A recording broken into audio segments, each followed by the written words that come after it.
got to stand up strong. Ain't the truth about themselves to understand what went wrong. I know we can find a way. I know we can find a way. I know we can find a way to stand up, stand up, stand up.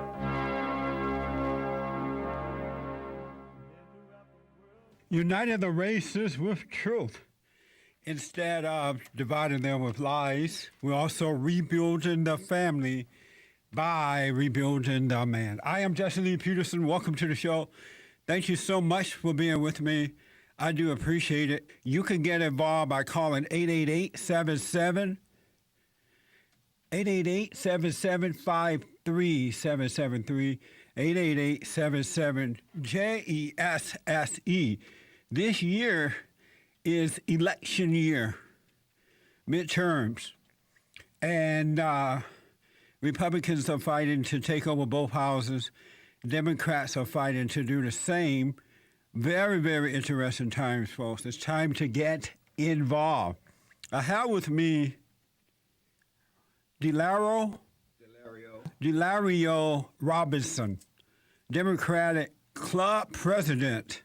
And we're going to be getting into those things and other issues. Delario is president of the Monterey Park Democratic Club. It's right next to East LA area there, right in that area, yes, right? And he was a college track star at the University of Kansas in the 1970s. And was drafted to the Oakland Raiders in 1974. Thank you for being with me, sir. Thank you very much, Reverend, for having me. Yeah, you can call me Jesse. Jesse. Yes. Sure will. Your headset is not too loud. Everything's fine? Everything's perfect. Oh, good. Well, I appreciate you coming in. You are what's the Democratic Club purpose? Well, Democratic Club purpose is we foster Democratic Club values. We do fundraising. We participate in the LACDP, which is the Los Angeles County Democratic Party. Right. Are you have you been a Democrat all your life? I've been a Democrat all my life. Yeah. Are you a Christian? I'm a Christian. Oh, good. You're formerly a president of the Los Angeles Council of Churches also. Really? Yes. That's amazing. I headed their Community Issues Commission for a few years also. Right on. Mm-hmm. Are you married? I am. With children? 2 children, in fact. A boy and a girl. You know, that's a blessing. Yeah, it is. You know that. Are you the head of your wife? I'm the head of the household, sure. How about your wife? Are you the head of your wife?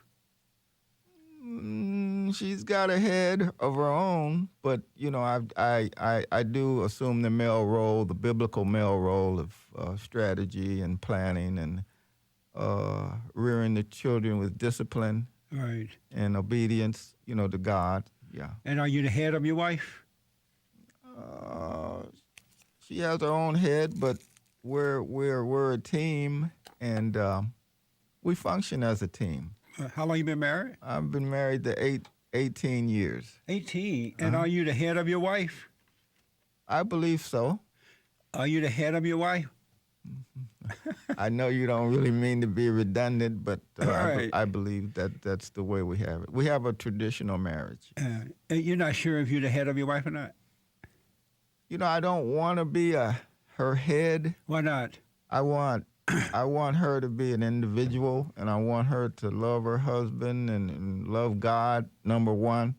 And then the proper structure of the relationship. But if you're not the head of your wife, why would she love you?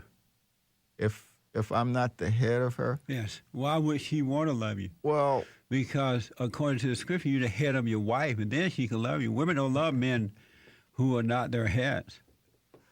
Well, I believe she does love me, and If you want to say that I'm the head of No, I don't my want to wife, say it. Well- I'm just asking you. You know?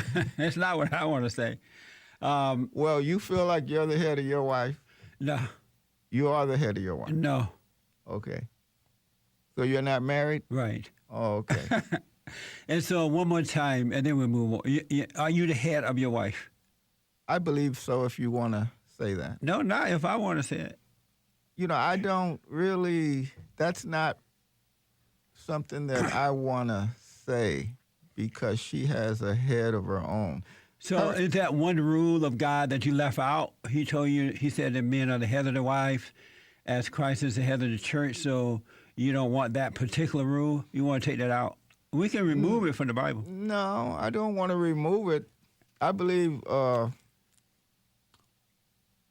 reason why I married this particular woman was because I knew that our longevity as a married couple would probably go until death. And that's the reason you're not the head? You want it to last a long time?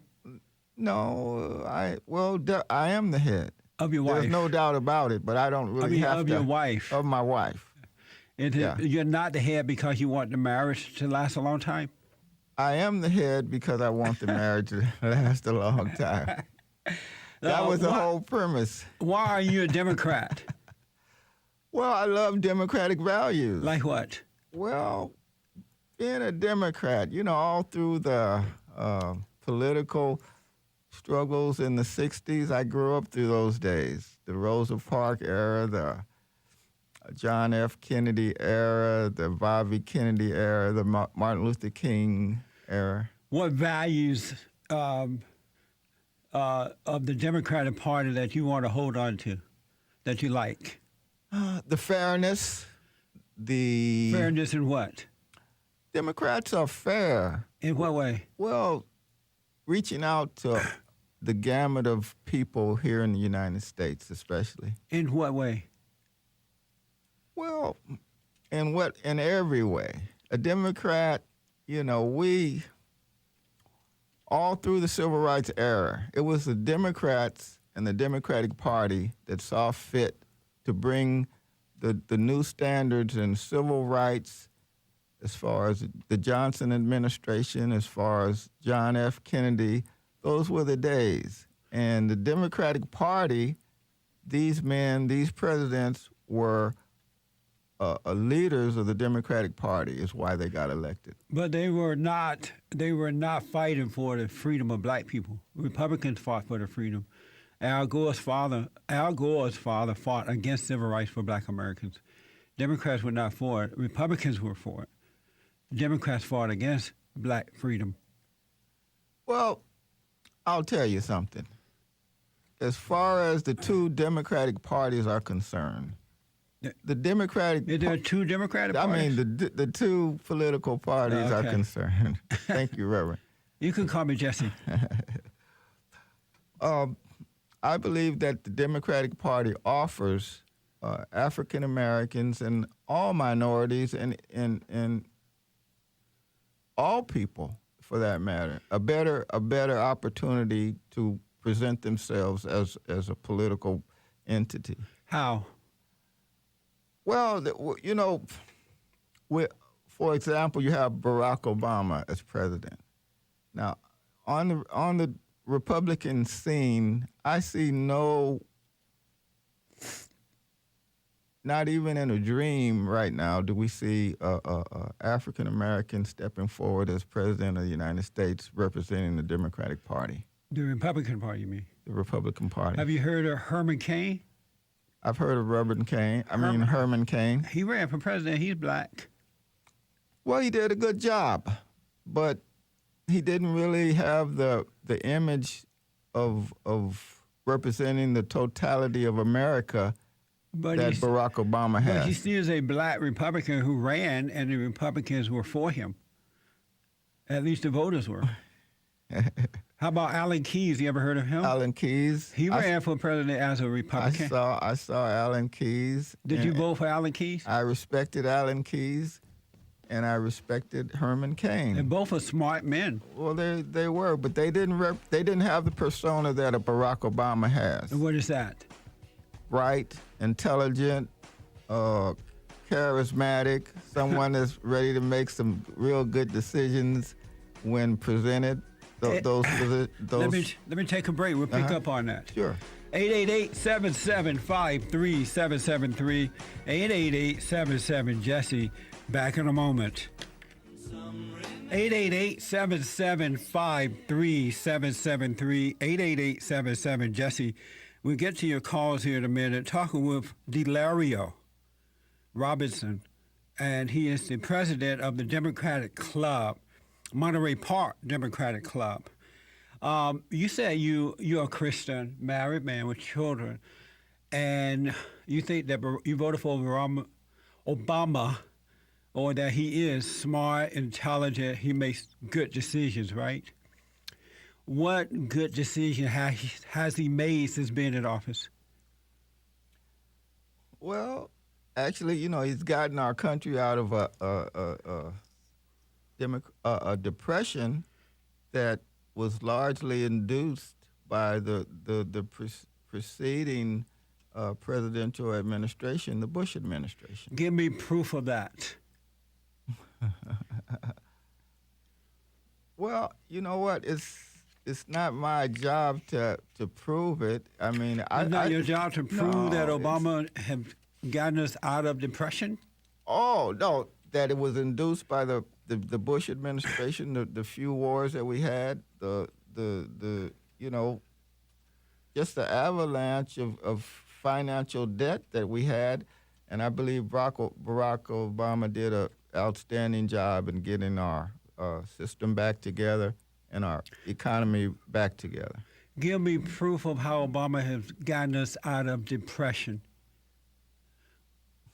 Well, the $700 million that he had infused into getting the car manufacturers out of that debt that they were in, that was one thing. And the Republican Party is the elite group. They're the party that got us into that trouble in the beginning. Do you know that unemployment, 73% of unemployment today, and that people have been unemployed for the last 2 years? That's not because of Barack Obama's administration. Who is it because of? He's been in there for going on 6 years now. Well, I don't really want to laugh, but it is laughable because everything's being blamed on Barack Obama, and that's really not the case. Barack Obama could be called the victim. He's doing a good job. If a lot of the members in Congress and a lot of the members in the Senate would let him do a job. I mean, why, don't bash Barack Obama. He's an outstanding person. I would vote for him again over Herman Cain. You voted for him Key. Twice, right?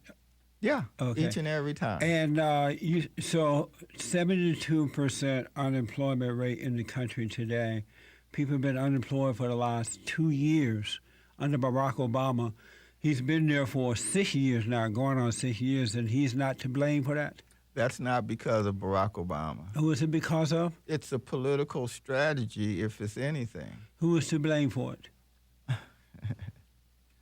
Well, to me, who has most of the power in the country? It's not the president that has.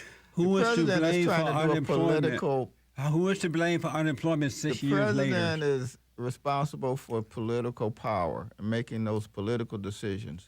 This avalanche that came upon our country was not because of Barack Obama. Who was it because of? Because of the industrialists and the elite, the ones that give the jobs and make the jobs and send the jobs overseas and that type of thing.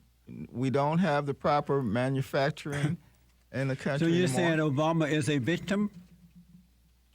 He's a victim of what the Bush administration had left him. You said we should not blame Obama. When President Bush was in office and people blamed him, should they have blamed him for what was going on at the time? Well, even Bush, he had inherited from Bill Clinton a nice slate. He had inherited. So should they have blamed Bill Bush for Clinton, what was going on? Bill Clinton did not leave a debt. Should they have blamed President Bush for what was going on when he was president? Well, President Bush had. Give me a yes or no to that. Once again? Give me a yes or no. You said Obama should not be blamed for what's going on while he's in office because he's a victim. Should President Bush have been blamed as he was when he was in office? What was President Bush blamed of? No, should he have been blamed for anything? I believe he inherited a presidency that was yes free of blame. Should he have been blamed for anything while in office? I believe he had inherited a presidency that was free of blame. Is that yes or no? No. Bush should not have been blamed? And he wasn't blamed. What was he blamed for? Everything. And what was that? Let me ask you this. You're a Christian, right? I am. You support same-sex marriage? I don't support it. Obama does. Why don't you support it? Why don't I support it? Right. Well, it's a political issue. Why don't you support it? Well, I'm a biblical person. What does that mean?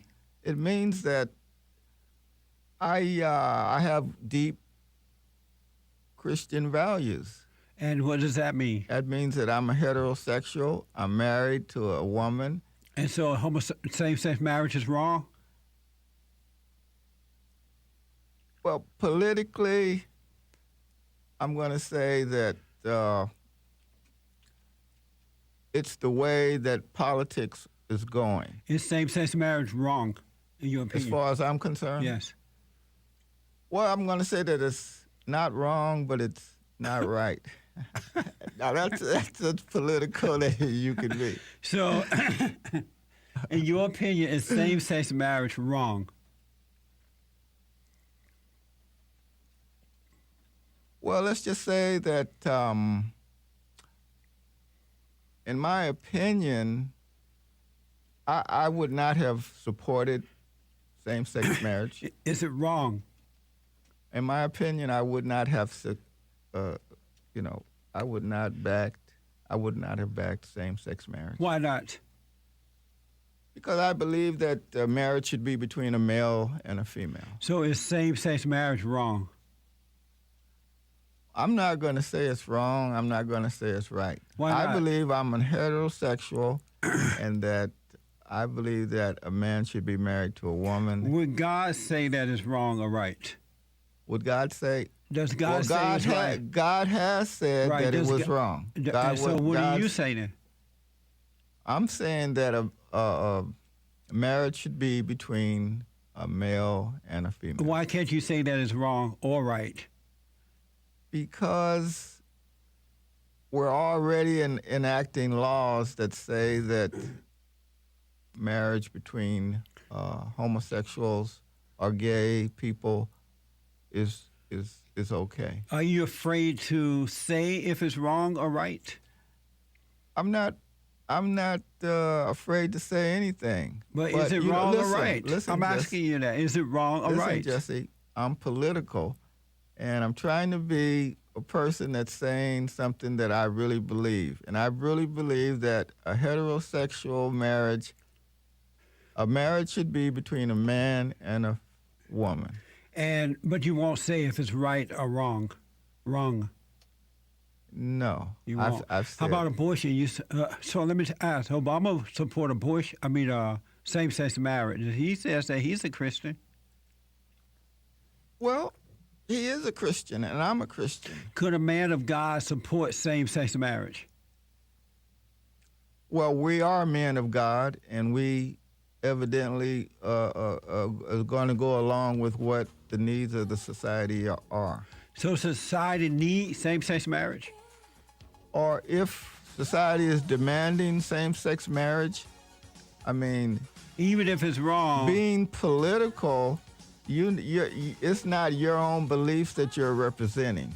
You're representing the beliefs of the American people. think. 888-775-3773. 888-77-JESSE. We're talking with Delario Robinson. He is the Monterey Park Democrat Club president. And that's right next to East LA for those who don't know. Elections are coming up this year. Lots of stuff is going on. And I just wanted to kind of get a hold of what's going on with the Democrats and what they're expecting. Let me just correct something. 72% of the unemployed have been unemployed over 2 years. I don't know if I said that proper in the first segment here who was talking. Let me ask, before we go to the phones, let me ask about abortion. Do you support abortion? I don't support abortion. Why not? Well, I believe a fetus has a right to live, but I do in some circumstances. And, there are circumstances where abortion should happen. And what are those circumstances? Well, rape and incest, I believe. Also, financial hardship, and then some people are too young. So if somebody's pregnant and they are having financial hardship, they should kill the baby? Well, do you really believe that it's killing a baby? What is it killing? Is it killing a baby? Would you say that? If it's not a baby, what is it? It's a fetus. And what is a fetus? A fetus is a developing potential baby. It's not a baby. It's not a developing human being? It's a developing human being. It is? It is. So it is a baby? It is. But you just said it wasn't a baby. Well, come on, Jess. I mean, you know what I'm talking about. Baby is out of the womb, okay? And my idea of a baby is you're holding the baby and it's crying and you got to feed it, this, and that. Okay? Would God support killing a baby in the womb? Well, I'm not God. I couldn't answer that question. But I thought you were a son of God. Sure I am. But you don't know your father's thoughts? But listen, people are being killed every day in wars. And what does that have to do with abortion? This, that, and the other. What does that have to do with abortion? Well, it's if abortion was not a necessity, I don't believe it would be done. How is abortion a necessity? If people did not think that abortion was a necessity, I don't believe it would be done. Really? Yeah. That's amazing. Do you realize that nearly 55 million babies have been killed in the United States? I didn't realize that. Now that you know, you still think it's okay? It's necessary? Well, when I had my 2 children and I was married, and those are the only children I've had. Right. Isn't that a blessing? Right. So, but suppose your wife had decided, I don't want this fetus. Well, she could have done it several different ways. She didn't necessarily have to tell me if she wanted to. You would have been okay with that? She didn't necessarily have to tell me. Would you have been okay with that if she had decided that? If that's a decision that she wants to make. And that's what I was referring to before. She has her own mind, and that's her body. So if she had decided to kill your child or children, you would have been okay with that? Well, it would probably not have been her decision alone if she wanted to tell me. But she didn't. Women don't necessarily have to tell you what they're doing with their own bodies. Would you have been okay with that? I would have to been okay with it. Why? She's my wife. But it's your child. We're together. It's your child, though. It's my child. It's my wife. We're together. And when you have a wife, and when you can practice marriage, and when you can stay together with a woman, you have to realize that she's an individual also. So just to stay with her, you let her kill your children? I've got 2 healthy children. That's but enough. has she decided That's to enough. kill your children No, before they were she's not born gonna make that just to decision. stay with her? You would have gone along with it. Marriages are enduring, and there's You're not answering that there's question. good and bad. Answer yes, that I'm question. going to stay with her. So gonna stay you with would her have allowed regardless. her. You would have gone along with her killing your children just to stay with her. I'm going to go along with her, whatever she wants to do, and we're going to support one another. We're going to be together. Yes. Wow. You said that it's the woman's body. Why do you say it's her body? She can do what she wants. It's her choice. Why? What makes you think it's her body? Well, it is her body. She's an individual. Did she create that body? She did not create the body. Who did? God created the body. And does God say our bodies are not our own, but the temple of God? Well, I don't really believe most people are read the Bible word for word and do what the No, Bible that's not says what I asked word you. for Does word. the Bible say that our bodies are not our own, but the temple of God? Well, the Bible does say that So how is it her body then? because she's an individual. But what does she still didn't create her own body? She may not be that type of Christian. She may not read the Bible word for word and understand it word But for word. you do, right? Even myself, I would not put her up under that type of yoke. That's why Jesus came. If you're a Christian, that's why Jesus came. You wouldn't put He's her not under what type of yoke? to say that she has to do what the Bible says do, word for word for word. Oh, so she doesn't have to follow the commandments of God.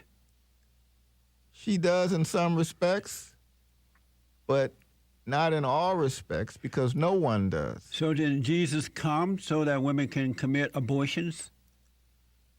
Well, he came so you could, if there was an abortion or there was sin that was committed, that there would be an avenue to be forgiven. So let me, I got A wide avenue. Oh, Jesus.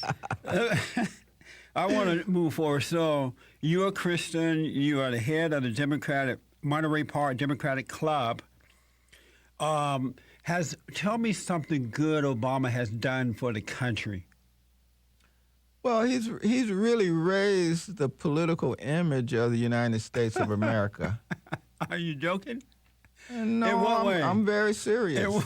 In what way? He and his wife have done an outstanding job Like what? in projecting inclusiveness, diversity, being outstanding, In what? education. Oh, man. When we come Sure. back, we're going to take some calls. Okay. Back in a moment. Oh, Jesus.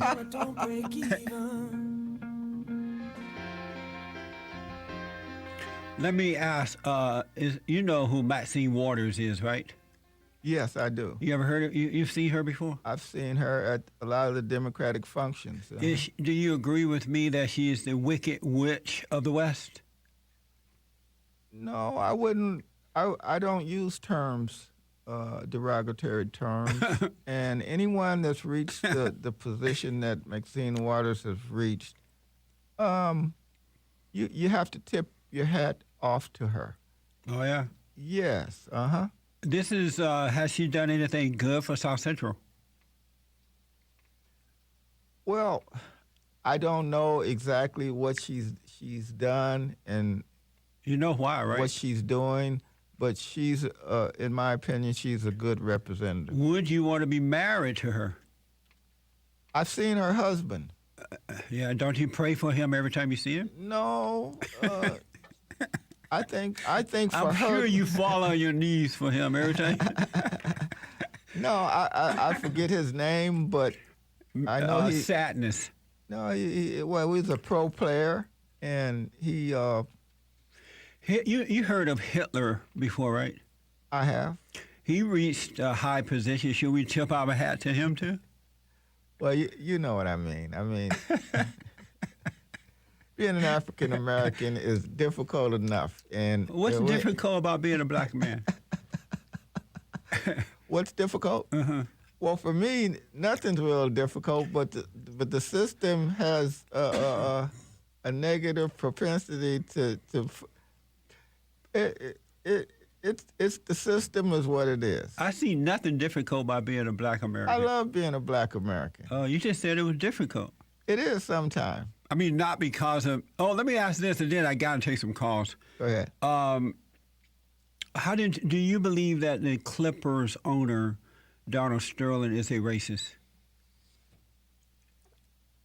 Well, give me a yes or no everybody first. has particulars about their own race. Give me a yes or no first. Is he a racist? Right. No, I don't really believe he's a racist. All right. Let's go to South Carolina and talk to Rippin' Richie. Welcome to the show, sir. Hey, Jesse. Hi, buddy. Actually, I think your guest is a nice guy. He seems like a nice guy. Yeah, he is a nice guy. He didn't have as much of the bitterness that you see in a lot of Democrats. Right. But he's completely and totally brainwashed. I was watching on the podcast, but he kind of comes across like he's a puppet, doesn't have an independent thought. Yeah. Like he's just repeating stuff he's heard. He's not really thinking critically. I do want to say that when you see how awkward it is for him to try to defend Obama, even though he's against abortion, even though he's personally against gay marriage and all that, it kind of seems awkward for him to defend Obama. I want you Republicans to know you look the same way when you defend Rhino. You look like an idiot.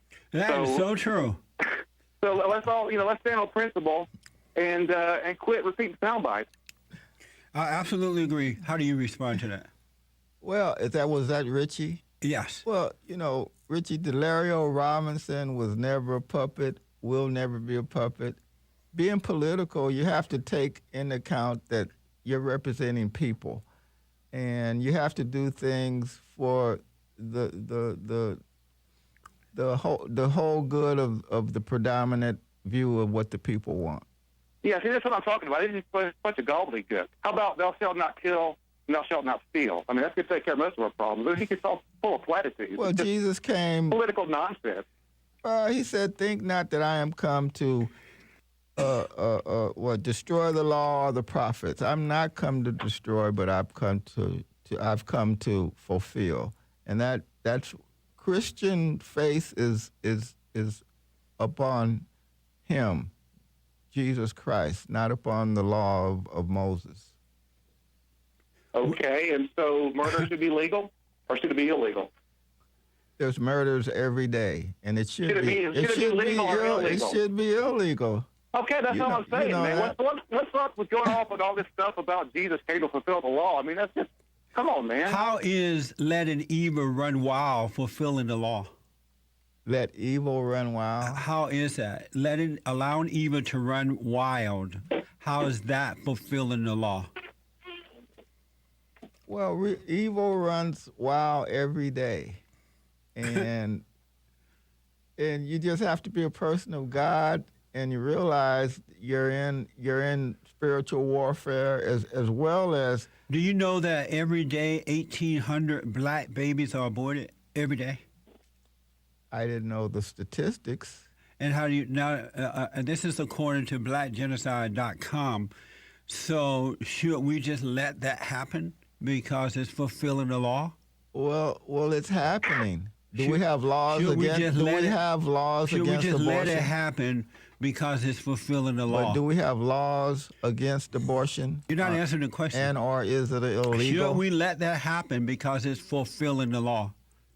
I'm not going to answer that question, and I can't answer that question. Why not? Because I'm not God. I don't want to answer that question. You don't want to? Man, you can't answer anything. Should we? Yeah, should we? I mean, hey, I'm an individual. I'm not. Obama is using taxpayers' dollars to pay for abortion. Is that right? If he deems fit that's where the taxpayers' money should go in that area. Wow. Well, wow. Come on. Wow, never mind what God says. What is Obama deem fit? Well, God is great. Hallelujah. God is great. God is good. But when God puts you in a position, you have to make those decisions. Richie, thanks for your call, buddy. Okay, man. Thanks, Rich. Let's go out to Lakeland, Florida, and talk to Realist. Welcome to the show, sir. Thanks for taking my call, Justice. Yes. Thanks your guest there. Hey, again, like to touch up on the Bible is pretty much no gray area in the Bible, you know. And I know your guest say that he didn't have a sense of how God thinks, but the Bible does give us a sense of how God thinks if we just read it, you know. That's a good point. Do you read the Bible? Oh, I've read the Bible several times. You do read the Bible? Uh-huh. Oh, okay. I mean, there's some things in there that's pretty cut and dry. I mean, even the concept that most people can't wrap their brain around, that our bodies does not even belong to us, is actually on loan while we're here on earth.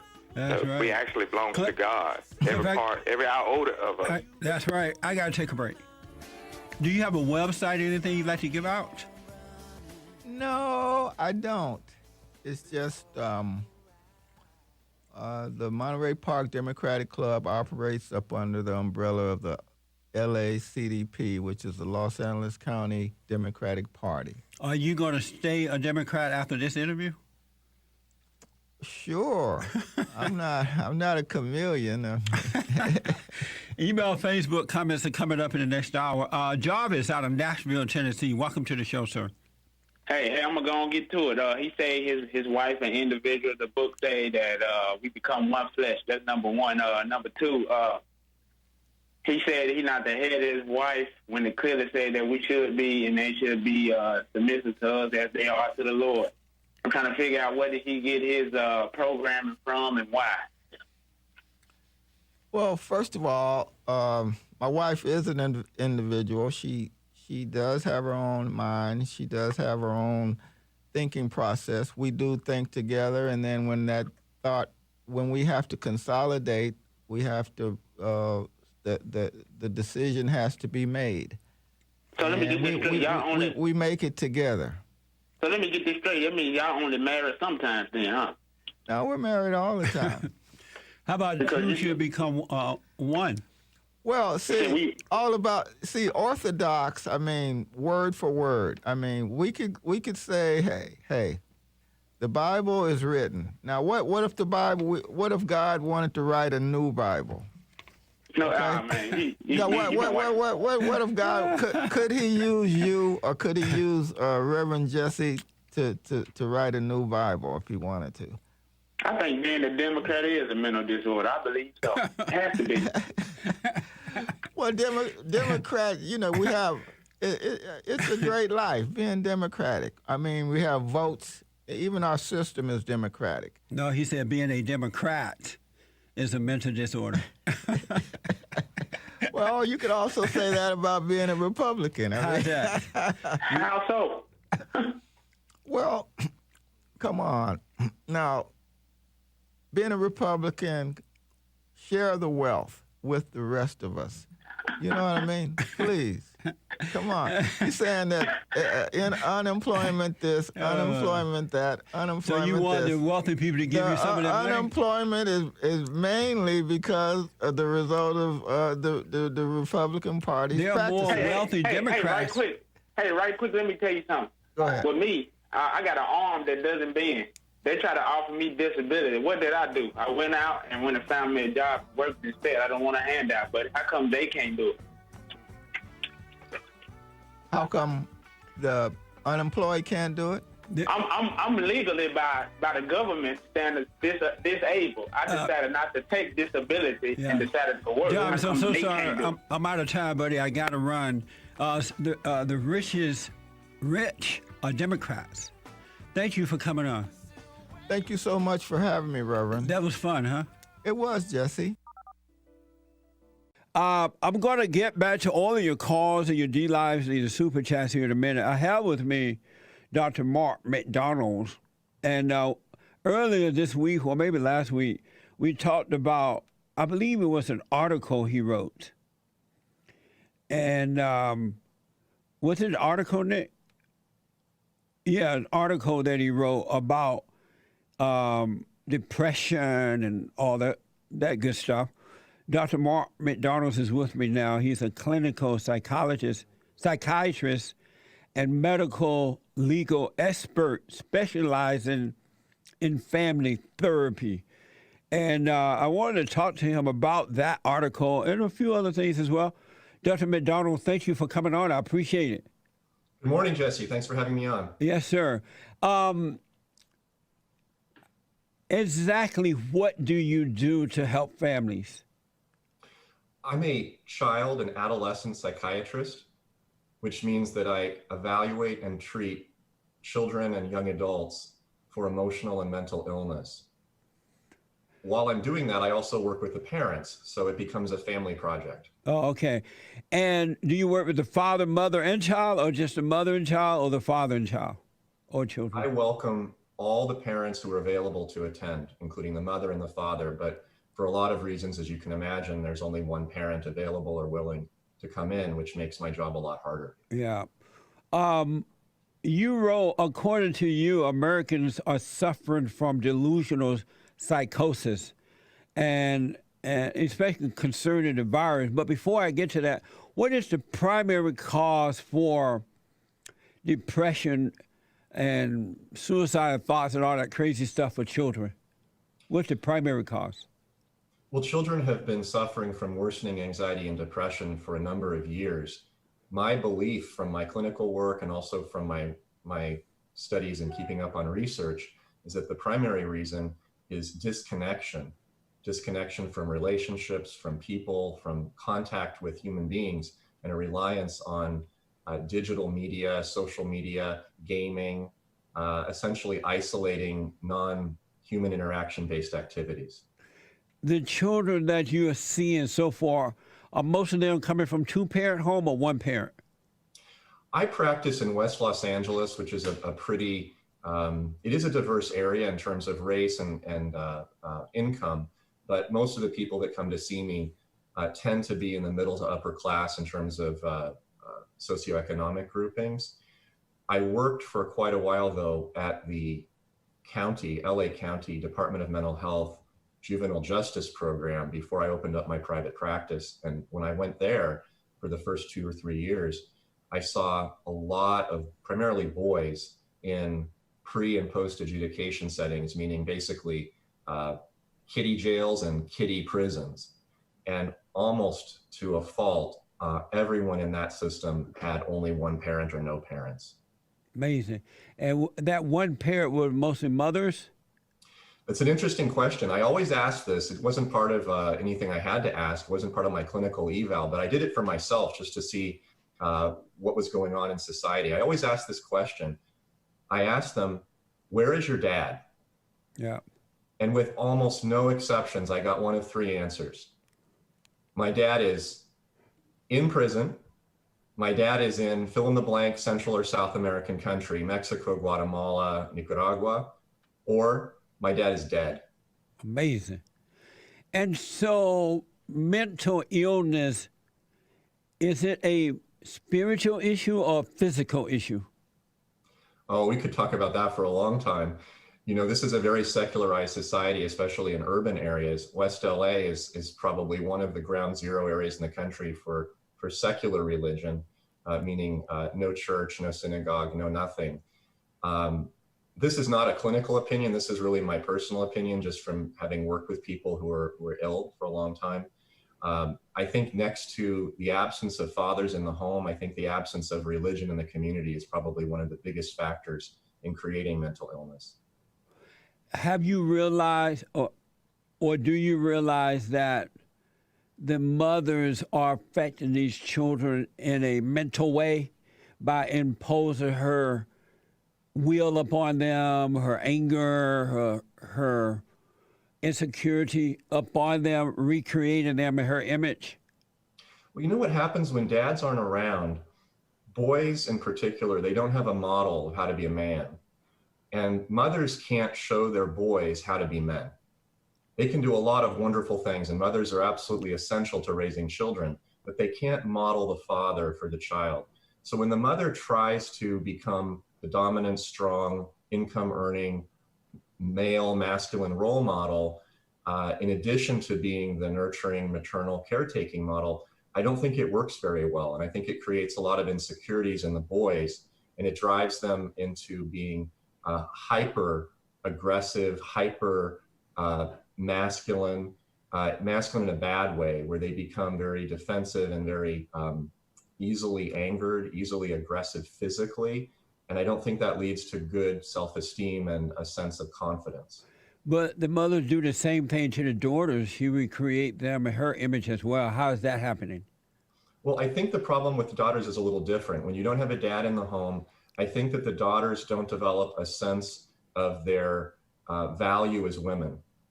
And they don't develop a sense of how they should be treated and loved by a man. This is the assumption that the father, of course, is a good guy. I mean, we're making that assumption. Obviously, not all dads are good. And that leads them to developing a sense of also low self-esteem, but in a different way. They don't tend to become often really aggressive or violent. They tend to sell themselves short. So they'll often engage in prostitution. They'll start to use drugs. They'll starve themselves. They'll cut themselves. Basically, they attack their bodies because they haven't seen and experienced a man to value them for who they are rather than for what they can offer in a quick relationship. Is it true that mothers or women, period, don't have love to give? And that's why if the father's not there to bring in the love into the family, there is no love. It's only destruction, hate and destruction. Well, single women in general, are not happy. I know that I'll be attacked by a lot of women for saying that but it's women true. don't need men. Yeah. But this is actually not just my opinion. This is actually research driven. Women have become more unhappy in the last 20 to 30 years than they ever have in our society. And the main difference, the main societal change in the last 20 or 30 years is that women have been getting married later and they've been divorcing earlier and remarrying and then re-divorcing. So there's so many women who don't have husbands. And the specific questions that are asked of women really reveal that the cause of this is being alone. For a certain number of years, women are delighted to take risks professionally, to push their job as their number one aspiration. But in the end, women are happier when they're living with a man and they're married to that man. Yeah. And they're not anymore. Yeah, I agree. And so do you help the mothers overcome that anger that they have for not having the love of a man? Well, it really depends on why the person is in my practice. Most of the time I'm seeing the children and the adolescents as the primary patient. So the parents are really there supportively, and I help them to guide their children. And obviously I'll give them advice if I can that would help the child. Sorry about that. That'll stop in a second. There's a lot of marketing calls coming down now because everybody's at home and they know it. Yeah, yeah. And so are you able to help the children without helping the mothers? Because once they leave your office, they're going right back into the same hellhole they came from. Just letting that play out, sorry. Oh, okay. I do try to help them, but unless the mother is actually there as a patient, it's not really my place to offer dedicated therapy to the mother. Now, the exception to that is if I'm in family therapy with the patient, so I'll see the mothers and fathers and kids, or just the mothers and the kids, and I'll offer information and advice to the mother during the therapy. But it's a really tough job when you're one person and you've got multiple people, you know, and a constellation in your practice, because you have limited time and you have to really focus on the reason why the patient is there, and that's really the child. Yeah. You say, according to you, Americans are suffering from delusional psychosis concerning the virus. Tell us what you mean by that. So from the very beginning of this viral epidemic in March and April, I have been suspicious and later convinced, and I still am convinced, that we've never had a medical crisis at all. We've had a few moments in specific parts of the country where there was a stress, where we weren't really sure what to do. New York is probably the best example. But even in New York, there was never a medical crisis. There was always enough resources to deal with the people who were sick. In fact, most of the resources, as you probably know, were turned away. The Mercy ship was sent away. So the question then became for me, what's the real crisis? what are people really suffering from? And it became clear to me very quickly within the first 2 or 3 weeks in March that that was fear. Since then, I believe firmly, and it's been borne out in all of what I've read, what I've seen, what I've studied, I've traveled throughout the country. People are scared. People are absolutely terrified. And the fear that they feel has morphed and evolved, not just into a I'm worried, I'm scared, I need to stay home, but an actual belief, a belief that is against reality, which is the definition of a delusion, something that you believe that doesn't conform with reality. Absolutely believe that they are going to die, no matter what age, no matter what stage of health they're in, if they don't leave their house with a mask and gloves on every day and hide and run from human beings. That's the delusional psychosis. It's false, it's wrong, it's not backed up by the evidence. And many, many Americans are living that and believing it. That's amazing. So men and women are living this way? Is it mostly women, mostly men, or even?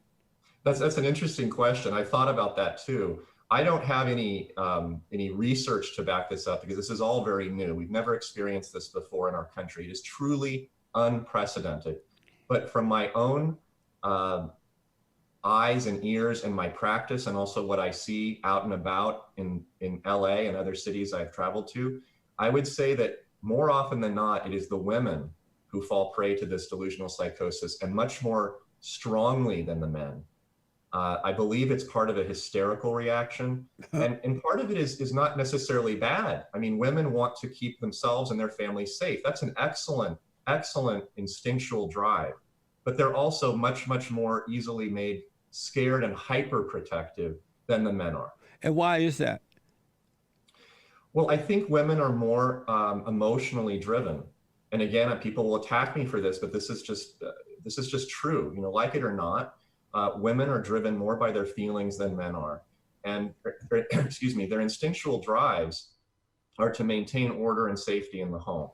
Men's instinctual drives are to go out and gather resources and bring them back to the family and protect the family from real threats.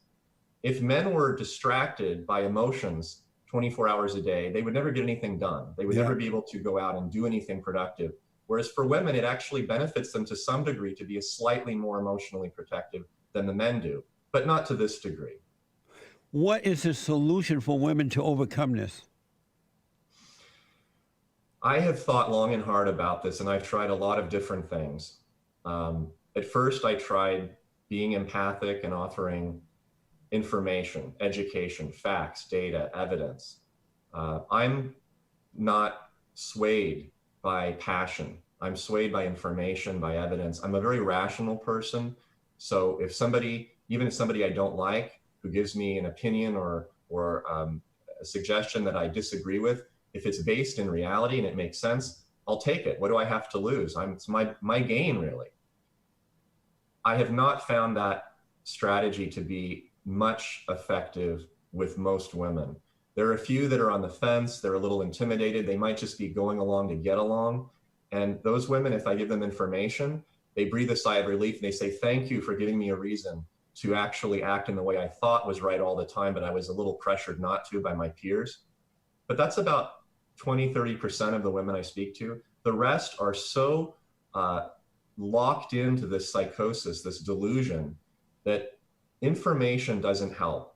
I'll give you an example. It'd be like if you saw somebody who just got hit by a car, their leg is cracked in 3 places, they're bleeding, and you give them this calm information about how they should move their leg and stand up and put this crutch on and walk over to the tree. They're not going to do it. They can't think. Yeah. So you have to take over. You have to act as a triager, as a first responder. In a way, emotionally, that's what women are in this stage. They're in a traumatized state. They're actually in a kind of chronic PTSD state where helping to explain things to them is useless. It doesn't do any good. Amazing. So when you say, I know that they're going to get angry at you for speaking the truth about women situations, how do you feel about people getting angry at you for speaking the truth and trying to help? Doesn't bother me one bit. Oh, nice. It used to, because when I started out my work, I focused a lot on therapy, on especially analytic therapy, which has to do a lot with your relationship with your patients and how they see you, how you see them. And when patients become angry all the time, it's really hard to actually be effective as a therapist. What I've come to believe more recently is that there's something more important than just maintaining a placid relationship with my patients. Yeah. And that's truth, and that's the strength of our society. And I think that if we don't manage our goals properly, if we don't protect truth as the primary value rather than getting along, I don't think there's really any other values that matter. I agree. So the Journal of Adolescent Health says that 80% of young adults have reported significant symptoms of depression. 68 reported not being able to stop or control worrying. 80% reported drinking alcohol, and 30% reported harmful levels of drinking. What are these people to do? What's the solution to all this? Just so you're quoting statistics that have been reinforced by the CDC, by the American Academy of Pediatrics. Every week I get another report just as frightening and as disturbing as the one you read, including the one out from the CDC in the last couple of months that showed a quadrupling, that's a 400% increase in adolescent depression since the same time last year. 25% of them have thought about committing suicide. 25%. Never in my career have I read or heard or noticed that a quarter of my patients have been thinking about death. And these are my patients. These are the ones that are already sick, not the general population. Right. General population, 1/4 of all kids in the US have been thinking about dying and killing themselves this year. This is a mass casualty event. I don't think we have a good solution that's going to work immediately, because as you started out the show with talking about parents, this begins with adults. Yeah. The kids are not scared on their own. Yeah. The kids are scared because we're scaring them. Yeah, absolutely. We are making them depressed and anxious because we are keeping them at home in front of a screen, in front of a game, away from their friends, wearing a mask over their face when they leave the house, telling them not to touch people, to stay 6 feet away. Not only that, are they seeing it when they go out of the house? They are seeing people walking around with faces, shields, masks, essentially walking billboards of fear everywhere they go. And they're being yanked by their mother's arm when they want to go and pet a dog or go say hello to the nice man who's walking his chihuahua, because God forbid that man might kill him. He might kill the other man, and then everybody's going to die. I mean, this is the stuff of nightmares. No wonder they're depressed. Yeah. It's up to us, the adults, to fix this, because the children aren't going to be able to do it for themselves. The government is not going to let the people go now that they know they can control them in this way. Make them wear masks, make them stay home, put them out of business, and the people just go along with it. So since I know that the government is not going to let the people go free anymore, what can the people do? What should they do to overcome this? Well, you just jumped to stage 3 or point 3 of my sort of major thesis. The first point is that we're all afraid, and the government has made us afraid. It's not a virus that scared us, it's the government. Right. Point 2 is that the fear has evolved into a delusional psychosis, meaning a fixed false belief that's contrary to reality. So it's entrenched. And that's what leads to the PTSD response I mentioned earlier, that education and comfort and calm doesn't do any good to change people's minds. And then stage 3, point 3, is really the most insidious, which is group and social control.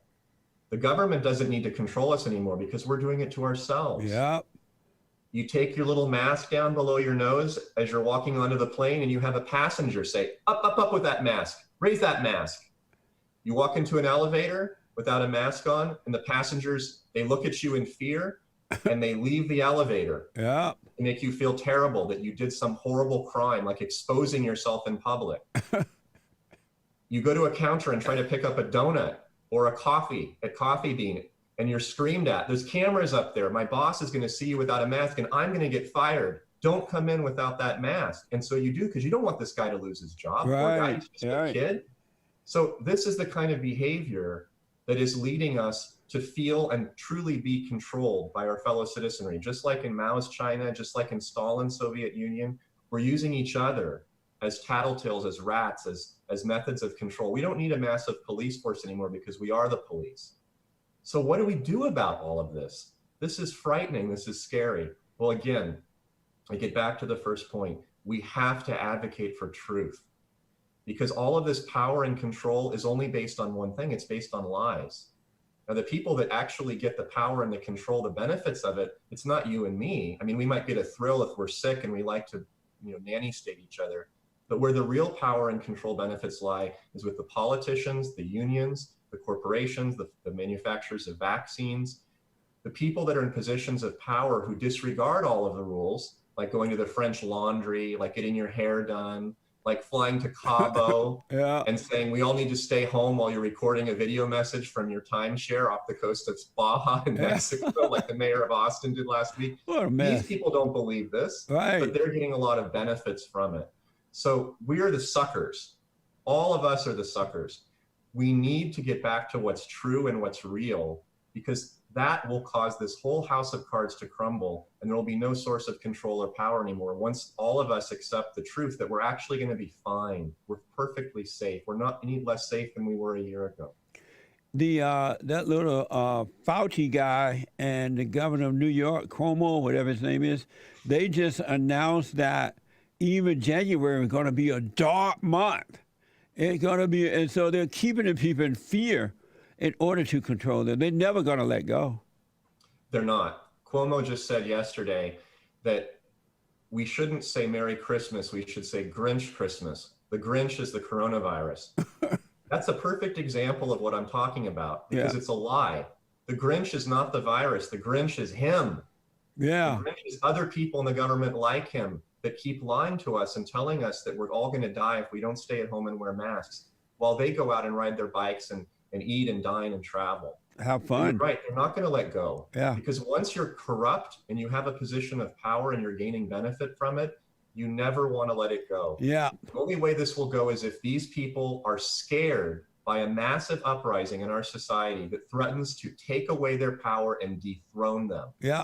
100%. Amazing. So, Dr. Mark McDonald, how can people get in touch with you?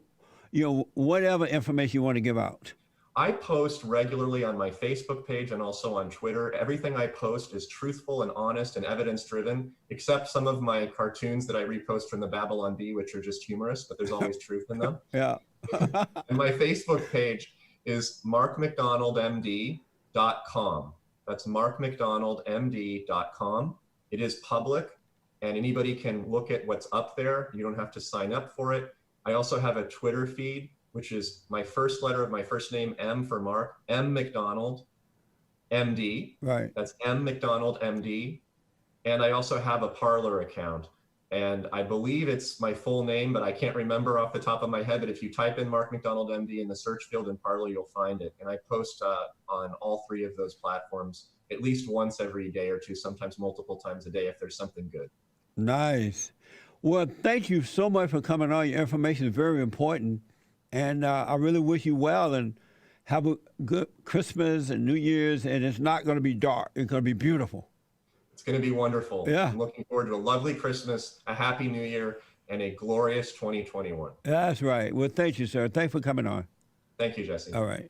Amazing. Absolutely amazing. Folks, y'all got to get over the fear. I have with me Jacqueline Holness. She's an author, blogger, Christian, and an expert on relationship.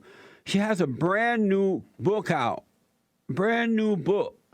Destination Wedding. And Jacqueline, thank you so much for coming on. Thank you for having me. I really do appreciate it. How did you come up with the idea of this book? It's a very interesting title, Destination Wedding. Well, first of all, I love romantic love specifically, but this idea for this book came to me about 10 years ago in December. I was a single Black woman in Atlanta, and a relationship that I had just ended. So I was upset about that. And then I saw a report on ABC News Nightline that said 42% of Black women weren't getting married, and it was twice the amount of white women that were in that same predicament. and they focused specifically on women, Black women in Atlanta. And at the time, I was very insulted by the report, but the report proved to be an inspiration for this novel, which is based on fictional Black women who see this report. Right on.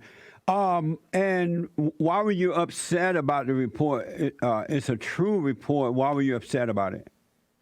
Because it just seemed to be focusing in on Black women. It made me feel like we were pitied by other people, that we could not find men, that there weren't enough Black men or men in particular that wanted Black women. It just made me feel some kind of way. What what is wrong with Black women that they are not getting married? I noticed that a lot of Black women are not getting married, especially today, and especially those who are educated. It seems as though the Black man will look outside of the race to find a wife rather than within the race. Why is that? I can't say that there's something wrong with Black women. You know, you would think by these reports that that is true. I think there's some larger issues that affect the suitability of Black men sometimes as marriage partners. Black men are more incarcerated than other men are, so that affects our marriage pool. A lot of times Black men aren't given the same opportunities as other men, and so that affects their financial stability, and so that puts you don't want to necessarily marry someone that's going to bring you down. You want to be brought up, and so that affects our marriage pool. There are some issues that Black women can take ownership of. That's true. But I also think that there are some larger issues that affect the Black community, specifically men, that makes marriage sometimes hard for the educated Black woman. What type of issues that Black women need to take issue with or work out about themselves? Well, I'll give myself an example. For instance, my father is a very educated man. Various degrees, the whole nine. And so I always had in my mind that I was going to marry someone just like him. And, education is important. I believe in being educated, but the person doesn't have to exactly match who your father is. They can have some traits of your father, but they don't exactly have to match. So I took that into account, and not to say that I settled, because some would see it as that, but to say that there are more things that make a man other than having 10 degrees, because you can have an educated fool, as I've encountered many times. I work with a lot of men and around the world, really. And a lot of Black men tell me that they would not marry an educated Black woman because Black women already have attitudes, and when they become educated, they're even worse. Standards is not an attitude. And some people confuse having standards with having an attitude. I think everyone should have standards. And so, I can understand, and to be fair, there are some people who have attitudes, right? Black men and Black women. But I think if you have standards of fidelity, you have standards of reaching your potential. I don't know if that qualifies as having an attitude. And I think sometimes people misconstrue having standards as having an attitude. Are you saying that most, not all, but most Black women don't have attitudes? You know what? Some Black women have attitudes, but some people have attitudes. I think, just bring it back to me personally. I think sometimes when you feel insecure about certain things that you can't control, in some cases that can force you to have an attitude. Like, for instance, the fact that Black men have been so adversely affected by societal issues that it puts Black women sometimes in a position that they would rather not be in. And that is feeling like they have to really, really, really search for a partner suitable for them. And so that can cause you to have an attitude on some days. So are you saying that most Black women don't have attitudes? Reverend Peterson, I can't say most about anything. I would say of my friends, some of us do have attitudes, but all of us don't. I suggest that I just suggest that men, period, don't marry women with degrees, so-called educated women, because Are you serious? right, because they don't make for good wives and mothers. Really? Okay, why do you say that? Because of the order of God, God in Christ, Christ over man, man over woman, and woman over God. I mean, God over Christ, Christ over man, man over woman, woman over children.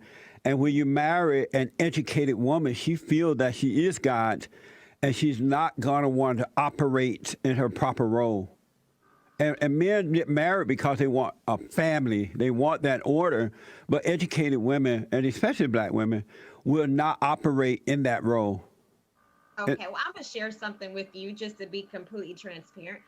My husband has said to me, you are like a wild horse. At some point I'm gonna tame you. So and I think when you have lived on your own for years, Yes.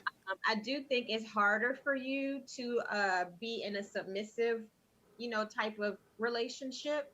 And but that can be learned, because I do feel in a marriage that the husband is the head and the wife should submit to the husband. I think it's mutual submission, but I do think there has to be a leader of the home, and my husband is the leader. Now I give him some flack, I do, but I think I push him to be better. I know. Uh, and so your husband is the head of you? He is. It's a learning process. We've only been married now for 6 years. And I'm learning. It's a process, and I take a lot of lessons from my mother. My parents have been married for over 40 years. And so I talk with my mother, and I watch other women, and I try to emulate what I think would make a happy marriage and a happy home. Do you have kids? No, I don't. Oh. And would you suggest you and your husband have kids before you fall in that order, or should he wait until you submit to him and obey him? Okay, obey is a strong word. I submit, but obey is a whole other issue. That's a whole other level to me. The answer to your question is, I don't think I have to wait, to have children before I, get myself in line. No, I think my mother is a very strong-willed woman, right? Yeah. Very strong-willed.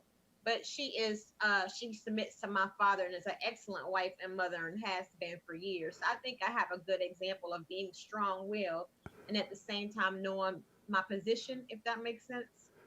Okay, and so you don't like the word obey.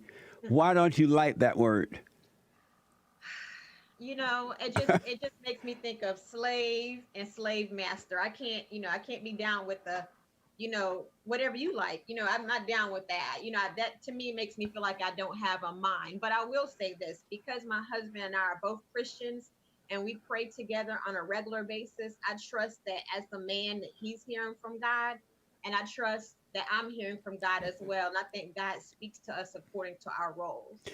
I noticed that most black men, not all, that most black men today are like their mothers. They're angry, they're emotional, they act like the woman.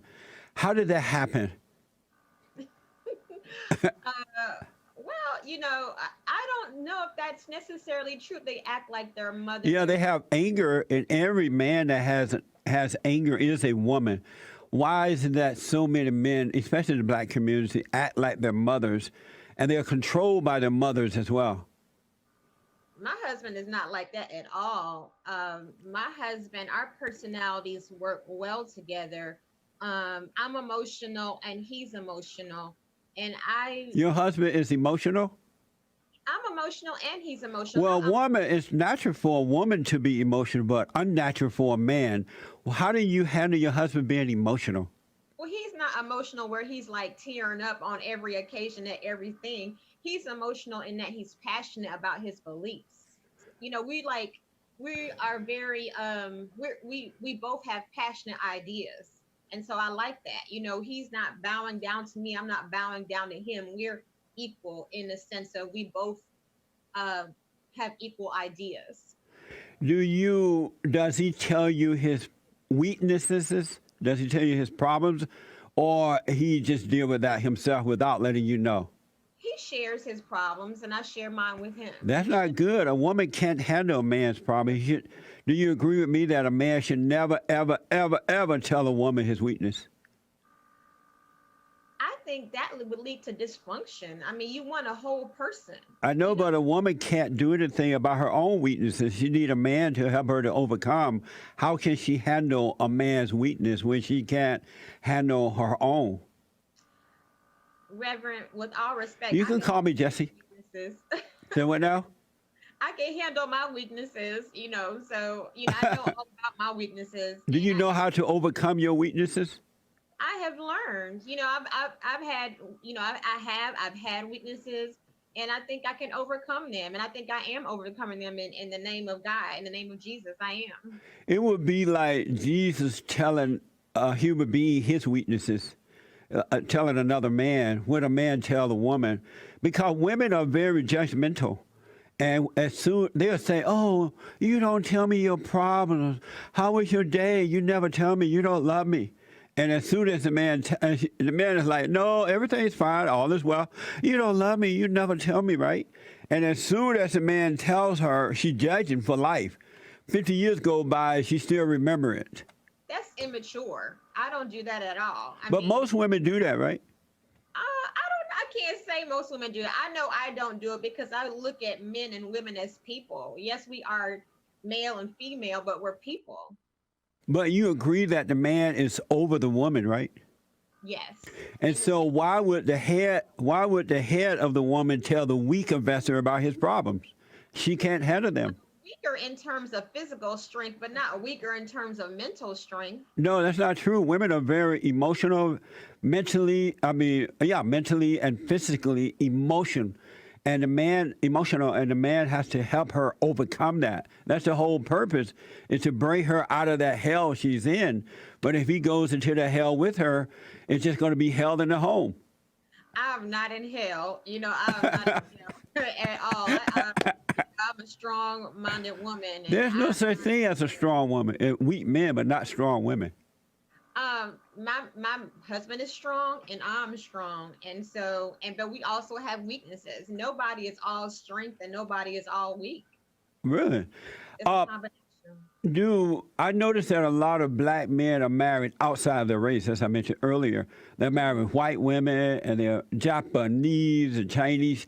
Should a black man go outside of his race and marry another kind of woman? If he desires, but a black woman can do the same thing. Marry outside of a race? Yeah, if that's what God ordained for you specifically. Now, if you only pursue people outside of your race, then there's an issue. But if you genuinely fall in love with someone that is not of your race, then, I have no problem with that.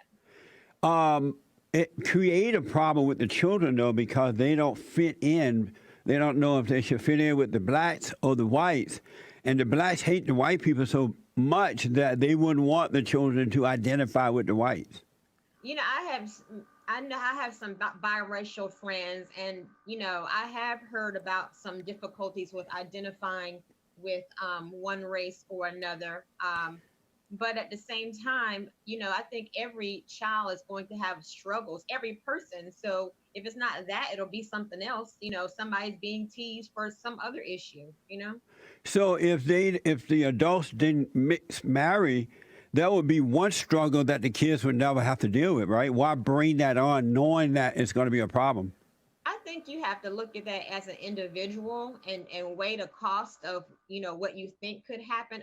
Like I said, there are some people I know that have those issues, but there are some that don't, So, yeah. Should men be in touch with their feminine side? Yes.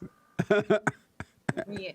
Now, you don't need to be a woman, but you should be in touch with your feminine side. It makes you a whole person. When you say be in touch with it, what do you mean?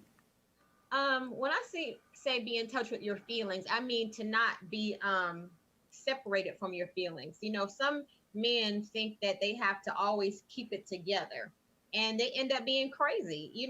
To be a whole person is to be connected to all of your feelings. I noticed that men that are in touch with their feeling go crazy because it's those emotions that drive you crazy. But those men who overcome the emotion, which is the nature of their mothers, they are not crazy. They tend to be logical, independent men because they overcome the emotions, because emotions drive you nuts. Well, I think you should have command of your emotions, whether you're a woman or a man, because certain situations call for you to have command of your emotions. But at the same time, you have to be in touch with your emotions because otherwise you would be going to see a therapist at some point. You know, What is racial reconciliation? okay. Racial reconciliation, that's to me, it's when different races come together despite the things that have brought us apart. Why do most black people hate white people so much and white people have nothing to do with their issues? But the blacks blame them. Why is that? Why do black people hate white people? Yeah, most black people hate white people and they're always crying racism, they're always crying slavery. And most black people know nothing about slavery. They know nothing about Jim Crow. And they're failing in life and they're blaming the whites for it. Why is that? Well, for me, I don't hate white people. Right. That's why I said most. Not all, but most. So, number one, I don't hate white people, but I understand. And, you know, my family, we're first generation American. Uh-huh. I'm a first generation American. And so I've heard stories, you know, with my parents growing up in a predominantly black society. They came in as outsiders to the American experience. Where did they come from? Jamaica. Oh, okay. So they have been able to see things that maybe some Black Americans would not see. But, and I guess I'm saying that to say that in spite of all of the history that this country has had, a lot of good has come to my parents because of their relationships with white people. Right. So, but on the other hand, you know, you don't have to look very far back to see how slavery and things and racism has affected the average Black person in this country. So I can understand having some feelings, some uncomfortable feelings, maybe even leading to hate in some situations, depending on what has happened in your particular life. I grew up on a plantation. I was born there in Alabama and under the Jim Crow laws. And none of that stuff affected me or any of my family members. How come it skipped over blacks during the Jim Crow era, and then the blacks after that are so affected by it, but the blacks who grew up under that during those laws had no problem with it? I think you're making a blanket statement because I know Black people who did grow up under Jim Crow that have issues. So I think you're making, if that's not true for you, that's fine. But I know that there are a lot of Black people that have had a different experience. Jacqueline, tell folks how to get your book. Well, you can get Destination Wedding, and let me show you the book right here. You can get Destination Wedding on any of your online retailers, Amazon, Barnes and Noble, Books A Million, all of the various websites, Target. Amazing. Thank you so much for coming on. I appreciate it. Thank you so much, Reverend. I wish you well with the book. Thank you. All right. 888-7753-773. That was Jacqueline Holness. And the book is Destination Wedding. Check it out, folks. Amazing. Good morning. Welcome to the third hour of the show today. Lots of talk about racism in America. I believe that, and according to the polls or the stats, the races are more divided today than any other time in the history of America, even with a Black president. And I don't know what can be done about it. And will it ever turn around? I have with me Jane Elliott. And Jane is a former third grade teacher. She is an anti-racism activist and educator featured on Oprah for her blue eyes. And just, I want to thank one of our listeners of the show and a friend of the show, David from Cleveland, Ohio. He told us about Jane Elliott and asked what we have her on, and she is with us. Jane, good morning and welcome to the show. Well, thank you very much. I'm really delighted to be here. Thank you very much. I appreciate that. You were a third grade teacher, and when Martin Luther King Jr. was assassinated, I've heard your story, but tell the folks how that affected you. Well, he had been one of our heroes of the month in February in my third grade classroom and was assassinated in April, and I had no way to explain the hatred that assassinated him, the hatred in this community, in this society, in this country that allowed some fool to assassinate Martin Luther King Jr. I had to go into my classroom the next day and try to explain that to my students. I remembered vividly how the Nazis treated people who had brown eyes during the Second World War and before the Second World War, from 1933 until 1945. One of the ways he got thrown into the gas chamber in those years was by having the wrong color eyes. And I decided the next morning, if my students didn't understand what we were talking about when we discussed this thing, that not only would we learn the Sioux Indian prayer that says, "Oh, great Spirit, keep me from ever judging a man until I've walked a mile in his moccasins," not only would we learn that prayer, I decided to apply it for them. I decided to allow them to let them walk in the shoes of a child of color in my classroom for one day. I decided to use eye color as the thing that determined whether you were smart or dumb, whether you're worthwhile or worthless, whether you were valuable or without value, whether you were good or bad. I didn't know how this exercise would work. If I had known how it would work, I wouldn't have done it. And because the things that happened to my students were horrible. The things that happened to my offspring were absolutely horrible. The things that happened to my students as a result of that exercise were wonderful. The third grade were all white. Were they all white kids? White kids only in the class? Of course, they're as white as you can be. All from, Norwegian and Germanic extraction. And how old were they at the time? The third graders? 8.5 years old. They came in. Yeah, they were about between 8 and 9 years old. And so, why did you find it necessary to teach kids about racism?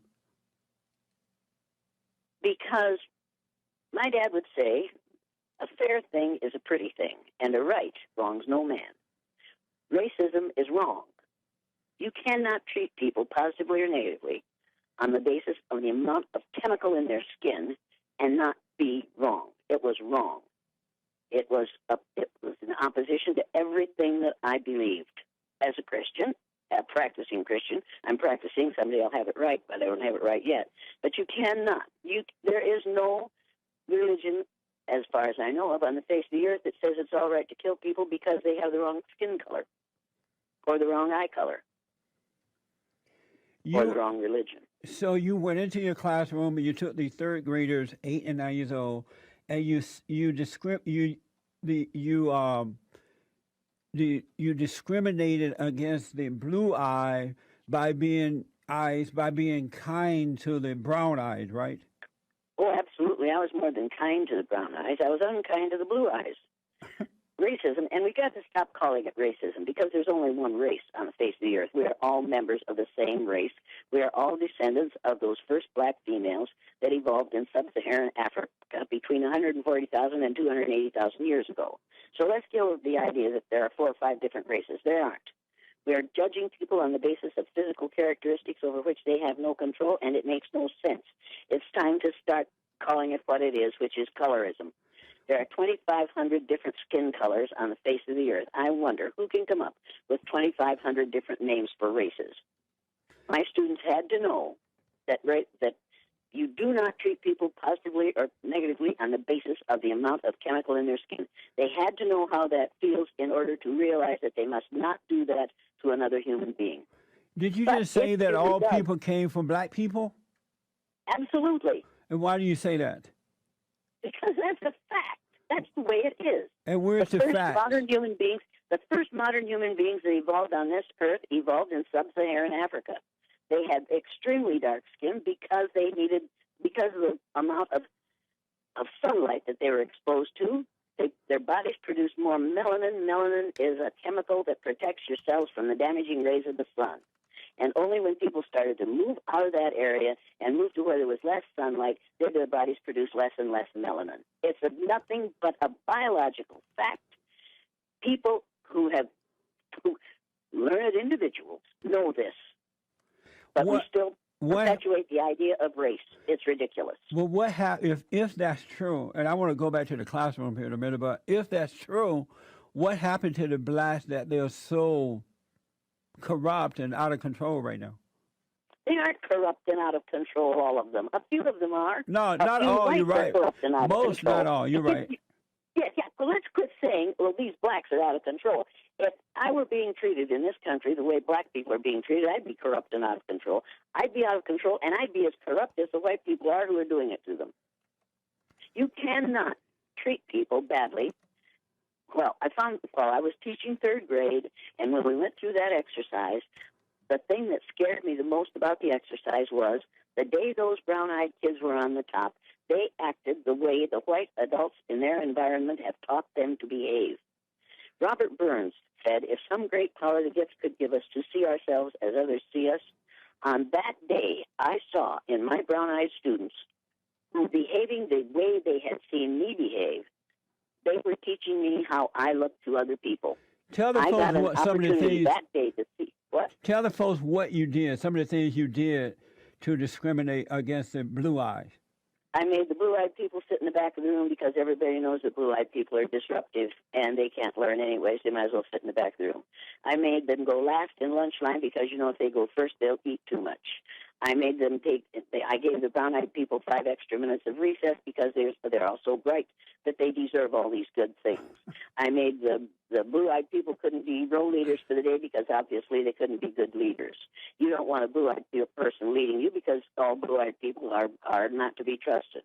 I was absolutely amazed. I separated my group according to the color of their eyes. I made the blue-eyed people wear armbands, which is what the Nazis did to the Jews during the Holocaust. I treated them as we treat on a daily basis in this country people of color, or those with whom we disagree, or those who have a physical characteristic over which they have no control, which offends us. We treat them in an offensive manner, and I watched my brilliant blue-eyed students, some of whom were, I'm telling you, brilliant, become unable to learn. I watched brown-eyed dyslexic boys read words they had never been able to read before and spell words they had never been able to spell. And it was because for all of a sudden they had magic eyes. They could do no wrong. Everything they did that was right, I praised them for, and they couldn't do anything wrong because any problem they had was because they had to sit beside a blue-eyed person. Any mistake they made was because they had blue-eyed teachers before me. And as one of my third grade students reminded me, every once in a while, well, you're blue-eyed, how do you know anything? I learned that you can tell somebody they're superior, treat them as if they are superior, and turn them into superior beings, superior learners, superior achievers. I learned that you can tell somebody they are an underachiever and that they are inferior, and they will live down to your expectations of them. That's what we're doing in this country. What did the parents say when they found out you had done this to their children? Not a thing. That's amazing. Because when I read this story, I was saddened by it because it seemed as though your overreaction to Martin Luther King assassination caused you to go into your classroom and traumatize other kids who had nothing to do with it. That's nonsense. How's that nonsense? If it's nonsense to do this exercise based on eye color with a white child for one day, if that's traumatizing, what does it do to children of color if you do it with them pre-birth and after death for an entire lifetime? You want to talk about traumatizing? But it's not right to make those kids suffer for something that other people are doing. One wrong doesn't make another one right. To educate someone, the word educate, but I'm an educator. An educator, to educate someone means to lead them out of ignorance. My students were totally ignorant about racism, which is actually colorism. They were totally ignorant about that. They used the N-word indiscriminately because they had been taught that it was right to treat people that way and because they had never been on the receiving end of that treatment. They got educated that way in a way that changed the way they lived their lives to this day. That's amazing. And it changed the way their parents behaved in the home. What is racism? What is racism? Racism is treating people positively or negatively on the basis of of the color of their skin and having the power to institutionalize your treatment and your behavior. Without power, racism wouldn't work, which is the reason white people are suffering from skin scare today. They are scared to death that people of color are going to become the numerical majority in this country, and they are, and that those people of color are going to want to treat us the way we have treated them. But you we notice, need to get over skin scare. You notice that where blacks are taking over, Detroit, Baltimore, other Gary, Indiana, other urban areas, wherever these blacks are taking over, they are racist, and they are turning those areas into, I mean, just hell and damnation. Nothing good is coming from them taking over these cities. Have you noticed that? I haven't. Wait a minute. We can use skin color as the excuse for what's happening in places like Detroit and deny the fact that we have taken the good jobs out of places like Detroit and sent them overseas to be done by people of color who will work for a whole lot less than union members will in the United States. If you have no opportunity for employment, it's very difficult to be pleasant. But if that's the case, why is it that only blacks, because there are other cultures that live in this country, why are they the one going wild and killing each other and abortion out of control and out of wedlock birth? Why are they the only ones acting this way when there are other cultures here? They are not the only ones acting this way. I don't know where you're getting your statistics, but you need to read Andrew Hacker's book, Two Nations, Separate and Black and White, Separate and Unequal. You need to read that book, and you need to read the statistics for today. It is not only blacks who are killing people. It is not only blacks who are out of control. Blacks are not out of control. Well, what other culture in this country that's out of control? Well, white culture. How are they out of control? They are causing people to live in conditions that they would not want to live in. They are allowing 1% of the population to have over 50% of the wealth in this country. They are sending jobs overseas, which should be done by people, all kinds of people in this country. We are using our power to maintain a state of war in many places in the world so that we can control oil. This is all about power. And we are doing with people of color in this country what we do with people of color all over the world. If that's true, how do you explain? We aren't the only ones to do this.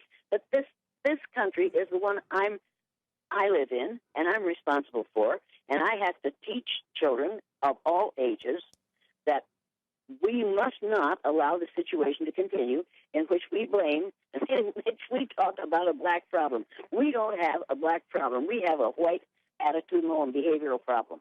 When white people get over their attitude toward people of color, that will solve the problem. How do you explain? Well, two things I want to ask. One thing, the first is that had I been a parent and found out that you did that to my child, in the third grade, which is 8 or 9 years old, traumatized my child in that manner, I would have sued you and the school. And you would have lost. Why? Because what would have happened then, if you had done that, what would have happened then? Every black parent in the United States of America could have sued every school, private, public, and parochial, for the way their children are being treated in the classroom. That's ridiculous. If treating a child that way in the classroom gets you a lawsuit, then every black parent and every parent of color and every parent of a child who belongs to the LGBT group, every child who is Christian has the right to sue the school. So you feel nothing about what you did to those children? I didn't do to those children. I did for those children. By traumatizing them? I didn't traumatize them. Are you traumatized by what's happened to you in this country? Not at all. I was never traumatized. Let me tell you this. Black? I am as black as the ace of spades. But let me ask you this. If you're as black as the ace of spades and haven't felt any discrimination in this country, you're walking around with blinders and you're with your ears and your eyes and your nose closed. Most of the discrimination I've had to encounter was from other black people. But let me ask, if what where you said... Where do other black people learn to discriminate against black people? From their black leadership. Oh, you think so? Without a doubt. does the black leadership run the television business in this country? You don't have to. You don't need to run it if they can be a racist. Churches in this country. You can't if you don't have a racist child. Put that child in front of television for several hours a day. At the end of a month, you'll have a child who knows how to be a racist. Let me ask you this: if what you're saying is true, when I was growing up, I grew up on a plantation. I'm 66 years old now. I grew up on a plantation. I grew up under the Jim Crow law down in Alabama. We had to work in cotton fields and doing all those things. Why do you hold on for a minute? I want you to answer this. Why do you see if what you're saying? I'm not going to answer that until you answer this. No, but hold on, Jane. Yeah, I'll answer that after you answer this. Why do you see black on black crime, black unemployment, black out of wedlock birth, abortion, and all the garbage that we see now? If racism was an issue, why do we see it more back then than we do today? I think that in this country today and for the last 400 years. Hold that thought. Let me take a break. Hold that thought. I'll let you smoke on that for a minute. Jane, let me ask, are you a Christian? Is that any of your business? It is. Are you a Christian? I am, 100%. Well, then start acting like one. You don't want to answer that question as to whether you're a Christian or not? It doesn't bother me to admit that I'm a Christian. Okay. I'm a practicing Christian. I'm going to keep on practicing till I get it right. I don't have it right yet. So you that's must... what, when you talk about your school that is going to teach reading, writing, arithmetic, instead of teaching the 3 R's of reading, writing, arithmetic, you better start teaching the 3 R's of reason, rights, and responsibility. We're not acting in a reasonable or a right or a responsible manner in this country, and the people who are running the show and who are exemplars of the way to live are, for the most part, the vast majority of them are white people. They're running the country. And as long as you can keep a group of people down, they'll live down to your expectations of them. You're in the business of blaming the victim. It's time to put a stop to that. You must be pretty upset at the radical homosexuals for going after the Christians and trying to force them to accept a lifestyle that goes against God and the Christian values. That is discrimination like none I've ever seen. So you must be pretty upset at those folks, right? I'm pretty upset at Christians who say there's only one way to live. I'm pretty upset at Christians who say deny how God made you and become the way I will accept you. That's what I'm upset about. Why do you think God made homosexuals? I'm upset that Christians totally ignore God is love. They totally ignore judge not that you be not judged. They totally ignore insomuch as ye have done it unto one of these my children, so have ye done it unto me.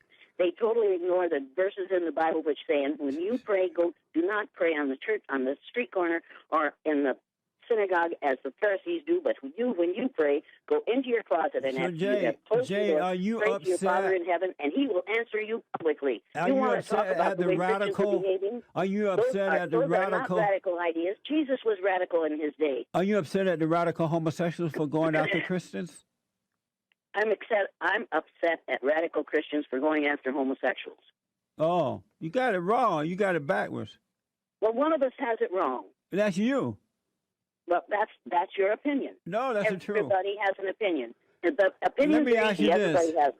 Are you upset about No, I am not going to defend the homosexual lifestyle, and I'm not going to defend Christianity, and I'm not going to defend Buddhism. I'm not going to defend somebody else's religious beliefs, and I'm not going to attack somebody else's religious beliefs.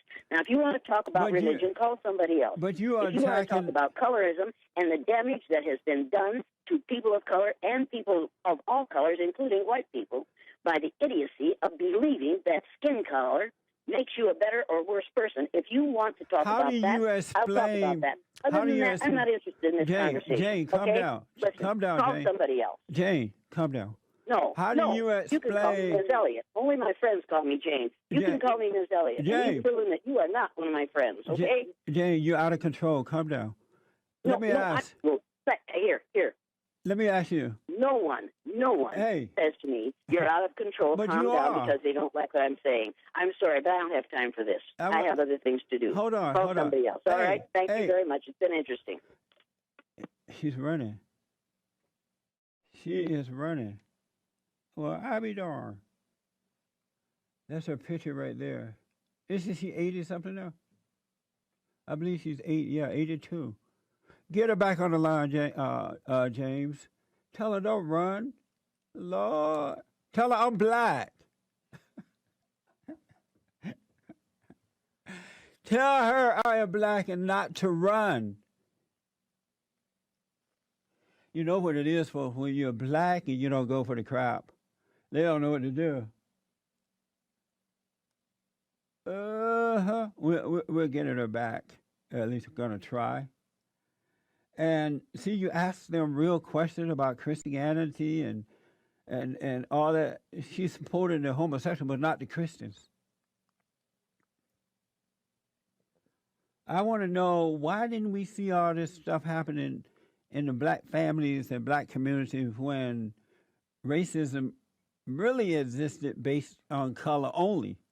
We didn't see this stuff happening. And she's all up on Oprah show doing her little experiment. What an idiot. I think she's back. Jane? She hung up again. Did she come back, Jane? She said, "Do not call me back." Whenever you ask a Christian, a person who says that they're a Christian, but then you say, "Are you a Christian?" They say, "Why? That's private." And then you know you're talking to the son or daughter of Satan. Not one more minute. Okay. Well, Jane Elliott is, she was a former third grade teacher. She is an anti-Muslim. Oh, we have it up on the board. That's her? Her hair went from that black to that gray? Wow. Oh, I'm just saying. Look at it. Would you want that teacher standing over you? But anyway, this woman was a third grade teacher. She's anti-racism and anti-racism activist, educator featured on Oprah. And she discriminated, went back into her classroom and discriminated against the blue-eyed kids with the brown eye, supported the brown eye. What a trauma that must have been. Little kids who knows nothing about racism at all, and she gonna run into the classroom and traumatize her. I would have sued her pants off along with the school district. That is evil, but she is proud of it. I'll take your calls when I come back, and then we have to give her the chicken song. When I come back, we got to give Jane the chicken song. I'm sure the Bible go-to guy is gonna love this. She ran, folks. We tried to get her back. She told my producer, according to my producer, come here, James, real fast, please. I want the folks to hear what Miss Elliott said to you. Jane, there she is, 82 years old now. So you call Jane back. Yep. You call her back. And she said... Yes, you did call her back. Then yes, you hear the mic wasn't on. And she said what? Well, she said, "No, I'm not coming on. This is not how I want to spend my day." And I said, 20 more minutes. She said, "No, not one more minute." So she's a coward. Yeah.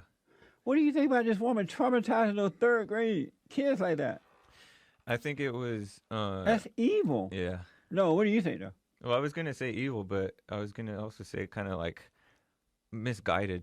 She's thinks that she's helping, but she's hurting. She doesn't think she's helping. If she thought she was helping, she would not have put her tail between her leg and took off right now. They went into her classroom with cameras and reenacted this. Why do white people just let the folks do whatever they want to them? This song is for Jane Elliott.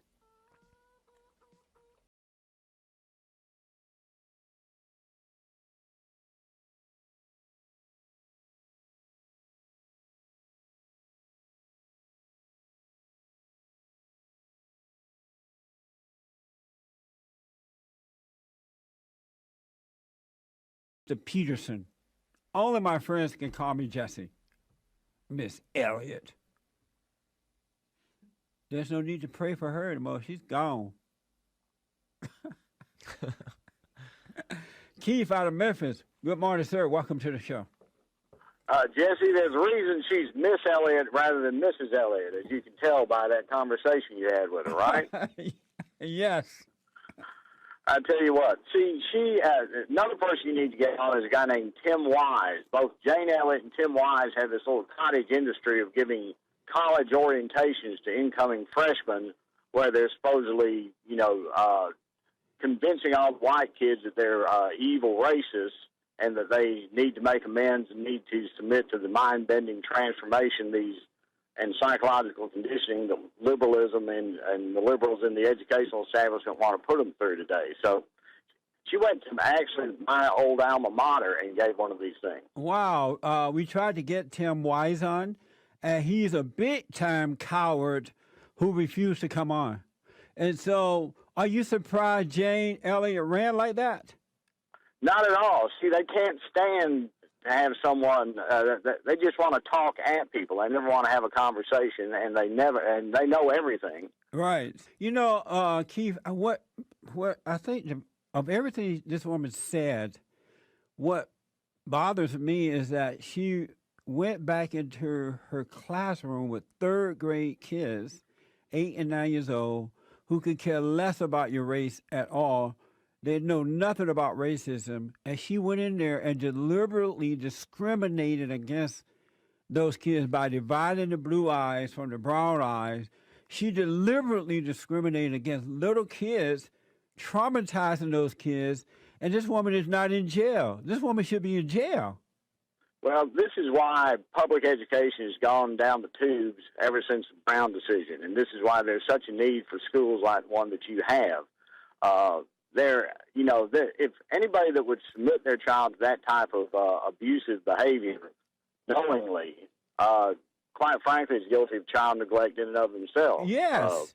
And I don't know why the father and mothers of those children allowed that to. I would have sued that woman, that school, the school district, and the school district mama for traumatizing my child like that. Jane Elliott and Tim Wise have made a fortune by, cleaving to this liberal claptrap like that. That's amazing. And peddling it at, they're being paid good money by all sorts of colleges and universities and school systems and civic organizations to come and preach that claptrap about, white racism is the secret cause behind everything, and the Ku Klux Klan is secretly in charge of the United States. Give me a break.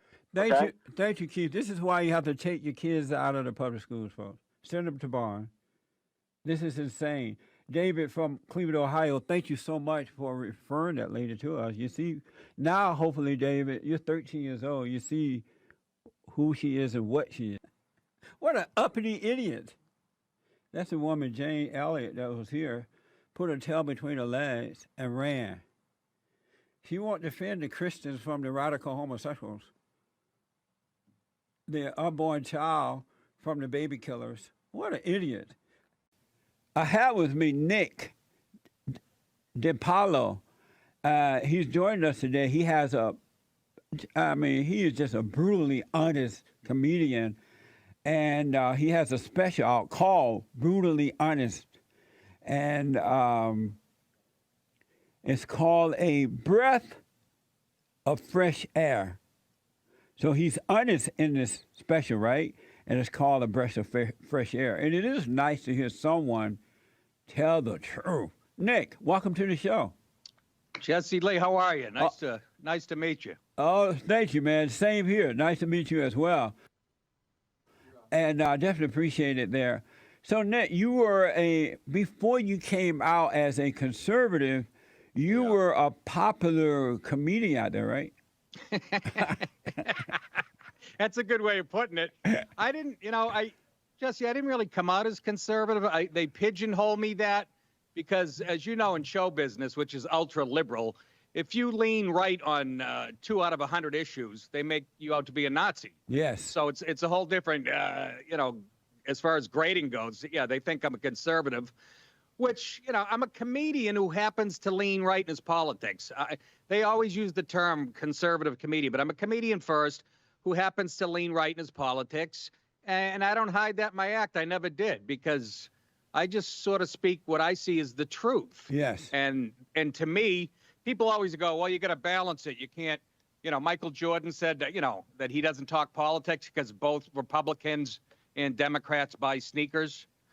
Yes. And I say, well, a lot of Democrats steal them if you watch what goes on in Chicago. But I just tell it. I tell it the way I see it. Right now, the right makes a lot more sense to me, and I'm just a traditional guy. But so it's helped me and it's hurt me. I was on a show called Tough Crowd with Colin Quinn back in the early 2000s, and I went on a rant on that show. Patrice O'Neill, my late great friend, was on there, and I used to, talk honestly. I'd talk to him the way I talk to anybody else. Yes. If people thought that was outrageous, and me and Patrice really liked each other, he liked me for that fact. I liked him because he was very honest. But like you said, when you're a white guy and you kind of speak the truth, you get treated differently, at least in show business. So, so I went to the internet, and I'm going to do it this way. There's a million ways to skin a cat, right? That's right. And so were you surprised that when they came after you, were you surprised that they would be so serious about this? What, when on the Tough Crowd show? Yes. Yeah, I wasn't really surprised because I knew the business I was in and who ran it. Yeah. And so it wasn't a complete surprise, but the way they try to pigeonhole me, racist and it's the same baloney. I've been following politics for years, so it didn't totally surprise me. But it did make me stick out, which was good. It gave me some notoriety because a lot of people that think like you and I do, Jesse. Yes. So it gave me some notoriety. But it also, people who run the industry probably said, HBO would never give me a special. And I worked for Chris Rock on HBO for a couple of years writing for him. And, HBO threw me aside. And I knew things were going to be different. So, but long as it's funny. If it's funny first and you don't get preachy, but like Netflix, I couldn't get a Netflix special today. I'm a 57-year-old. The only way I could get on Netflix is if I was a Native American hermaphrodite, with it slash trans with a wooden leg, So, so I got to do it this way. Amazing. You played for Pittsburgh Steelers at one point, right? No. I did, and then my alarm clock went off, and I got up and went to work. No, I played a little college football up at Maine, which is really far from the Pittsburgh Steelers. Oh, I see. It was Antonio played for them, right? Antonio Brown. Antonio Brown played for the Steelers. Right, and I'm a Patriots fan. I grew up in Boston, so I have mixed feelings. I'm a bit of a hypocrite. I would watch all the antics he did with the Steelers and all the stuff he put the Raiders through, and I said, this guy's just a crazy a-hole. Yes. And then when I found out he signed with the Patriots, I really like this guy. I think he's got. I hear that. I've never seen the guy, to be honest with you. Yeah. But I know he's black, and I hear that he's a good football player, right? Are they allowing him to be so crazy like this because he played football well? Oh, absolutely. Well, even if he was, I don't know, in today's society, even if he was a black politician, look at Maxine Waters. She's crazier than Antonio Brown. They let her get away with it. So I think she runs as fast as him. No, he's, I mean, anytime a guy like that can make people millions of dollars, they're gonna give him some leeway, And but Bill Belichick and the Patriots, they do it really different. And but they handled Randy Moss. I don't know if you follow football. He was a head case when he came to the Patriots. They sat him down and said, none of that baloney. This is the way we do it.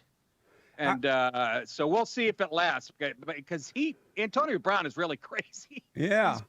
I remember when I was in high school, I ran track. I played a little basketball, but I ran track. I love track and field, right? And we had to act a certain way, dress a certain way, because there were young people watching the games and getting involved, and we wanted to set a standard. Why did that standard that was in sports at one time change? Now it just, I mean, they wear this awful looking hair. They just act any kind of way. All these stupid, ugly tattoos. Yeah. Why did they change the standard, the class of it? I'll tell you why. Because pop culture is now our culture. You know what I mean? And pop culture's into all the... There used to be a line between professional athletics and Hollywood and show business. Now they've merged. A lot of these guys... I saw this receiver, Terrell Owens, years ago, another crazy black dude for the 49ers, who said, I'm an entertainer, man. And you're not an entertainer. You're a great athlete. Right. Just because people find you entertaining, what you do does not make you an entertainer. Athletes, but now Hollywood has merged with the NFL. You know, you got Jay-Z involved. They have red carpet awards. It's all become one thing now. So they dress the way movie stars, you know, hip hop industry. It's all merged. And like you said, standards have dropped in this country.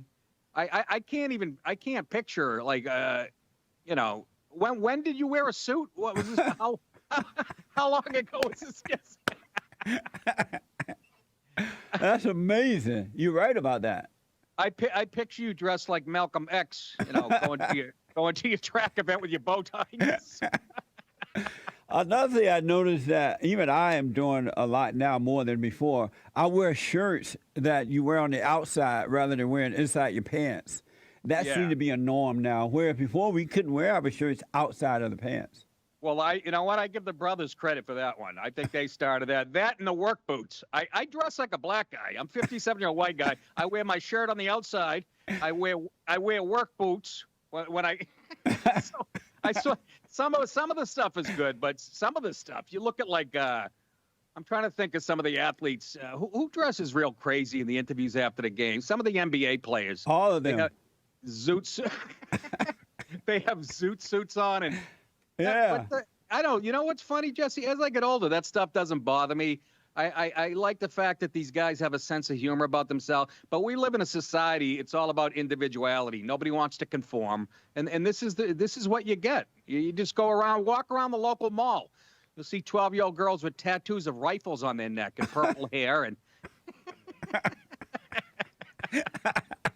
so some of it's good. And pop culture is dominated by black culture, so they sort of set the lead for entertainers in professional sports, and the standards have changed. Yeah, I don't want to sound old, but you got to be focused on what you do for a living. You can't be calling the white owner a plantation owner, and that's where they lose me, you know. And the reason that they are doing it, Nick, is because white people, and especially white men, are afraid to speak up. They're afraid to disagree with the blacks. They're afraid of being called a racist.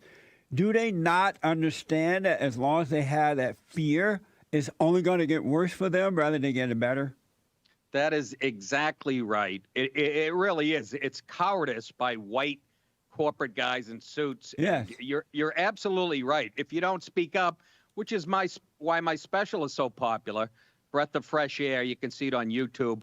It's I always spoke up when it came to race and stuff, and you're absolutely right. They never push back. And I noticed that when George W. Bush was in office, the media would trash him, and he would not fight back. Yes.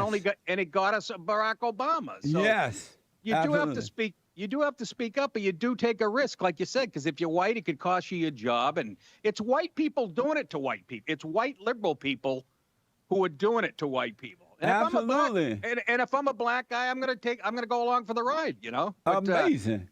Yeah, you got to speak up if you're a cracker. I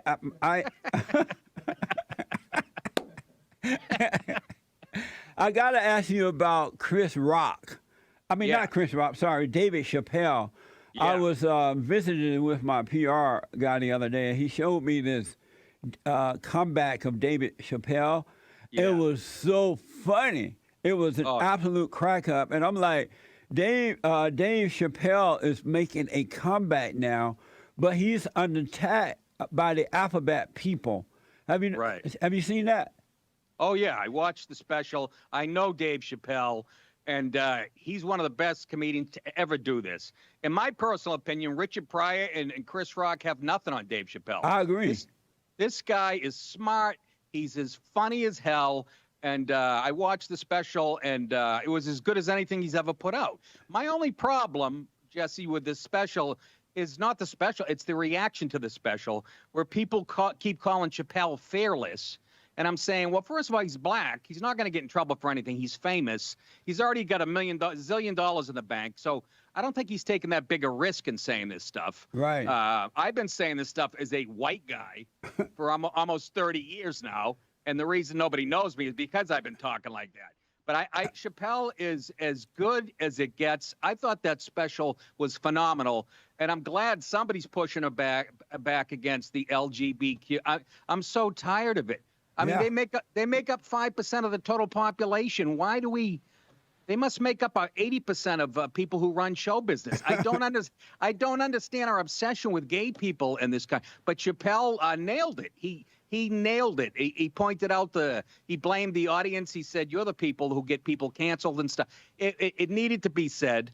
And I watched that special, and I was watching, and he touched on about 6 things that I touched on in my special. Yes. Which I did probably 2 or 3 months prior to Dave Chappelle.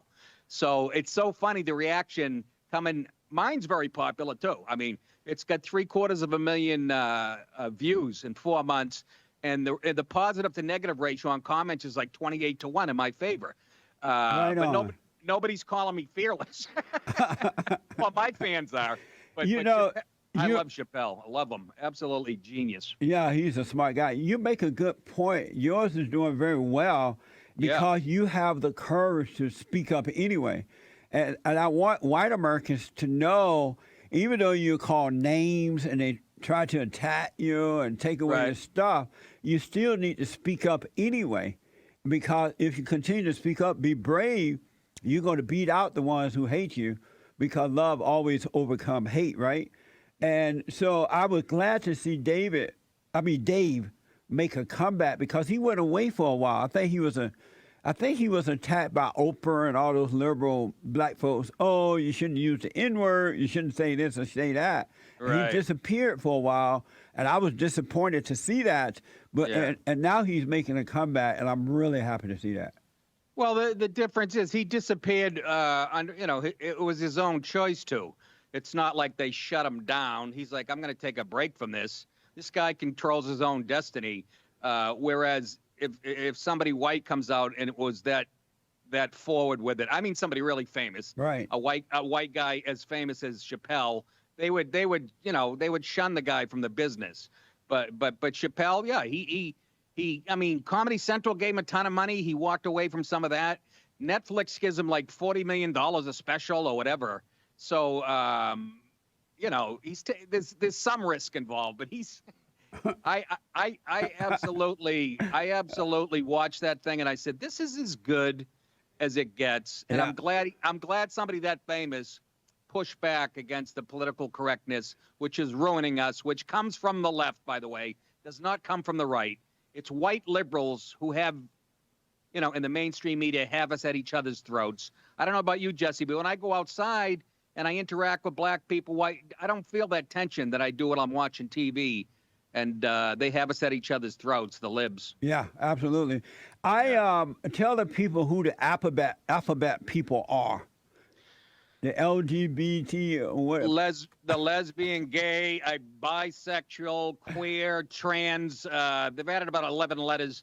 I'm a white guy. I can't say any of these words. I'm down to like a Q and an F. I have like. But showbiz is a very gay business.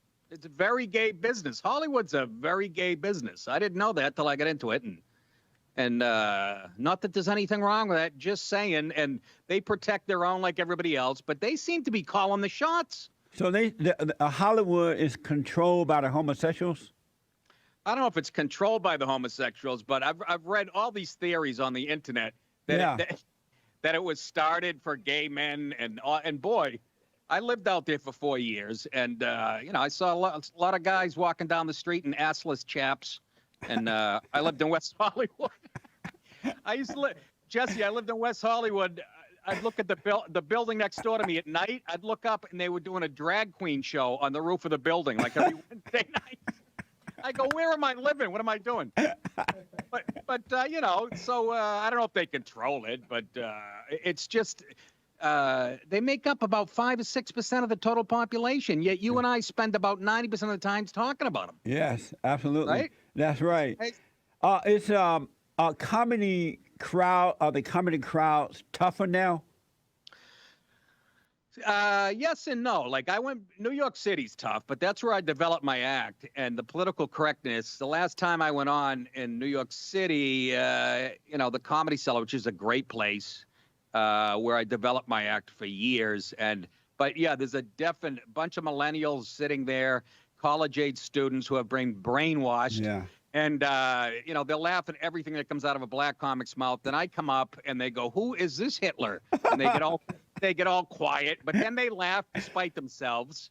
And there's always a couple tables who absolutely love me. Because you know what? The millennials, Jesse, a lot of millennials are sick of this PC baloney. Yes, too. absolutely. I got a lot of young fans of all colors. I did a show in Tempe, Arizona a couple years ago. I had a family of Latinos. There must have been 10 of them, surprise. And they come up to me after the show, and they were the biggest fan. They were in their early 20s.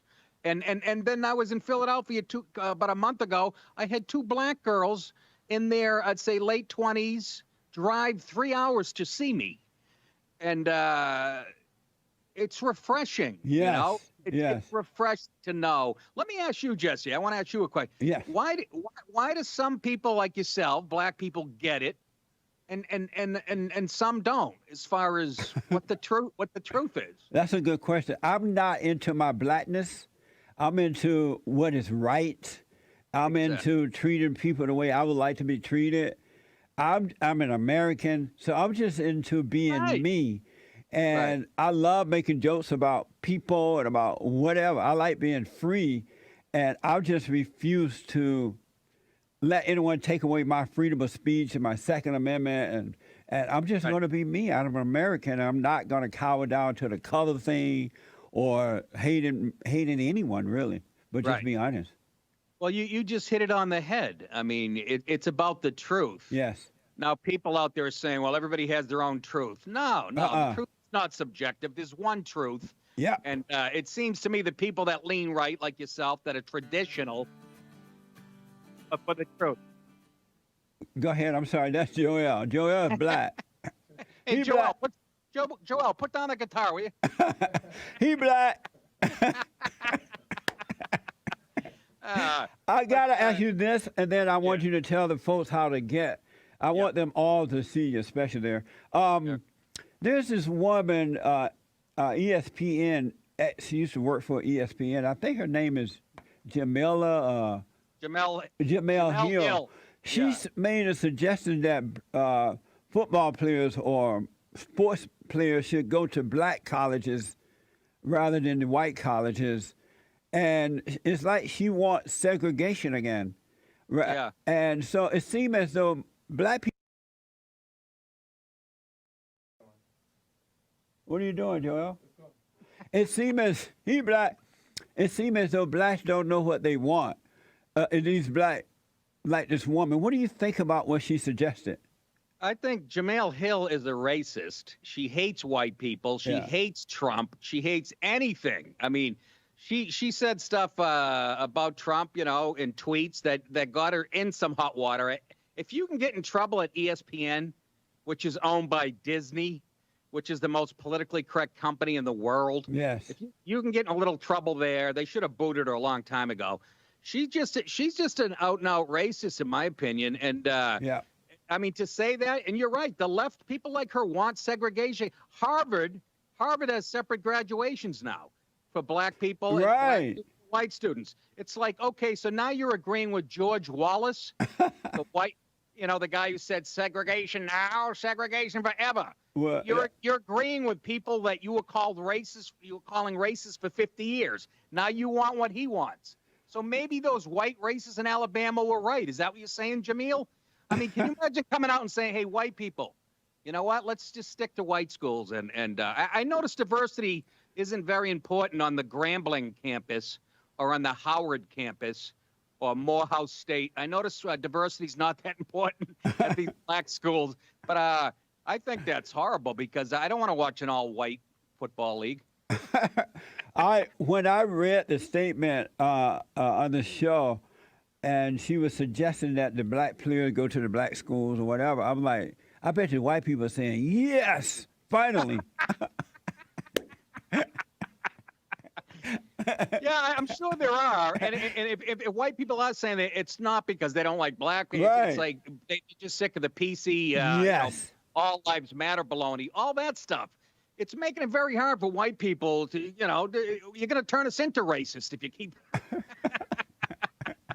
But I think you're right, Jesse. Yeah, Nick, you got to tell the folks how to get to your website, how to see your special called Breath of Fresh Air. Tell the folks how to get it. Breath of Fresh Air is on YouTube. I put it out there for free, and it's 4,000 or 5,000 people a day are still watching this thing. Right on. Some people calling it controversial. And if you want to tune into my show, you go to nickdip.com. That's my website, nickdip.com, and I have a streaming live show like yourself that I do Monday through Thursday from 11 Eastern time till noontime, and that's Monday through Thursday. We put it out there for free on Mondays.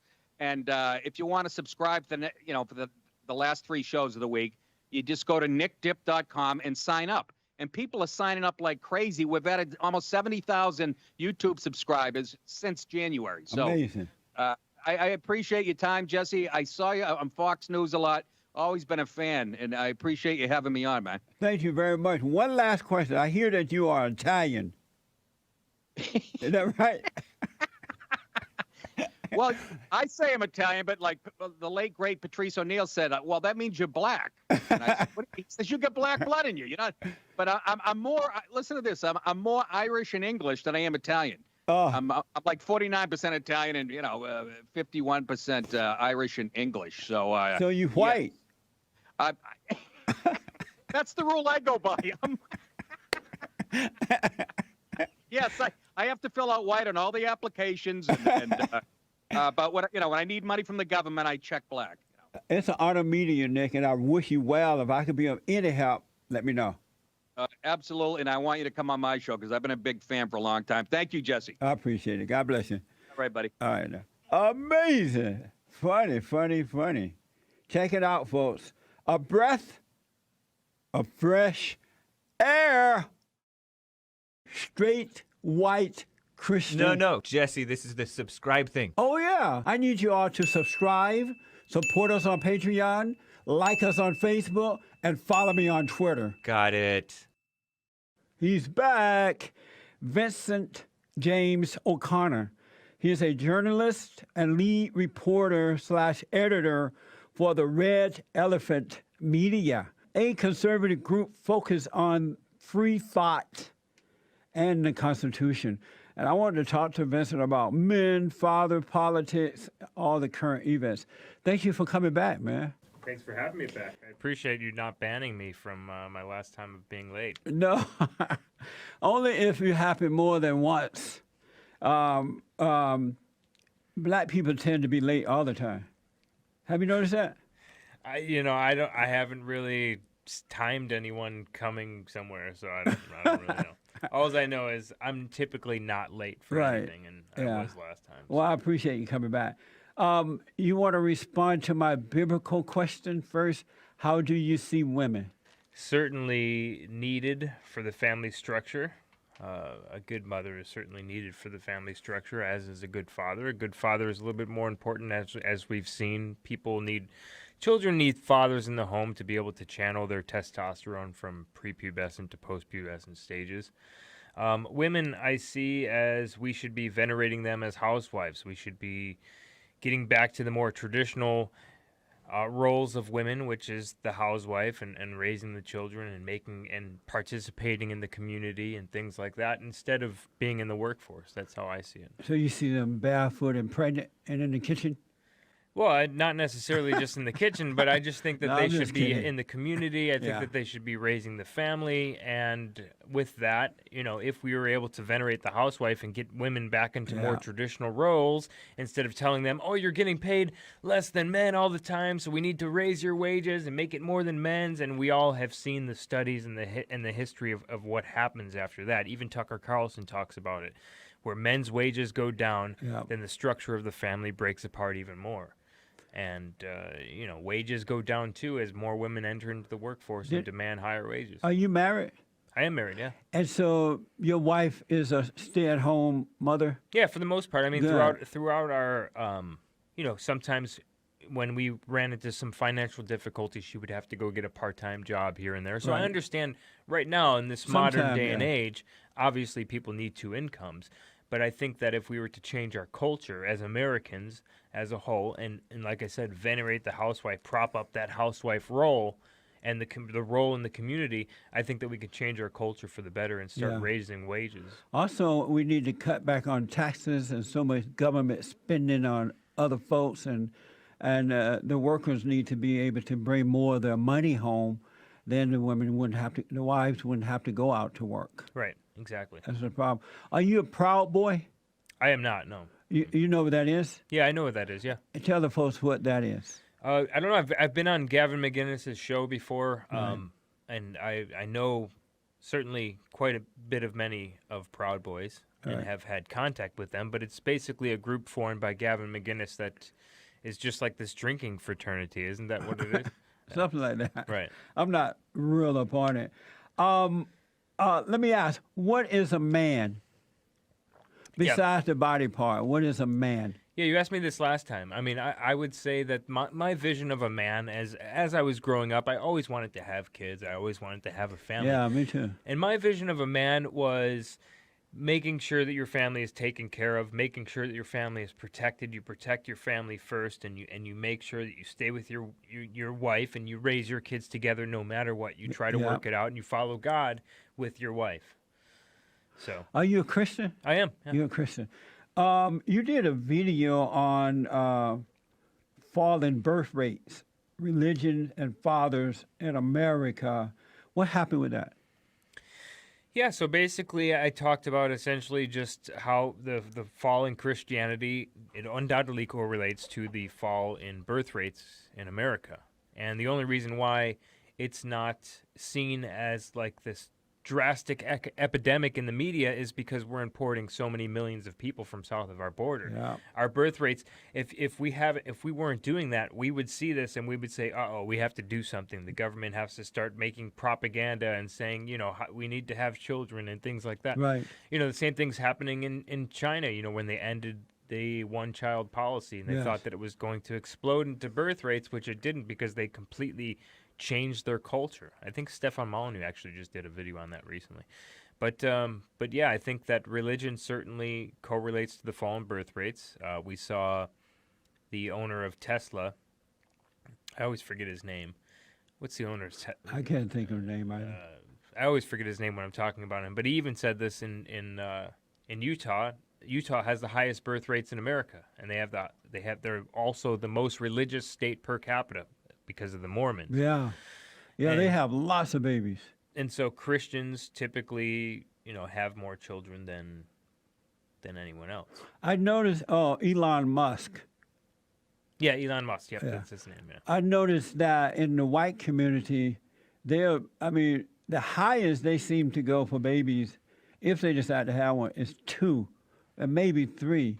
Who started that movement? Well, it's actually 1.8. I think they're Really? whites are below replacement rate for sure. Right, but Whites are- don't they understand that they are the most hated group on this side of heaven? That's true. That's true. And that if they don't have babies, that eventually they will become the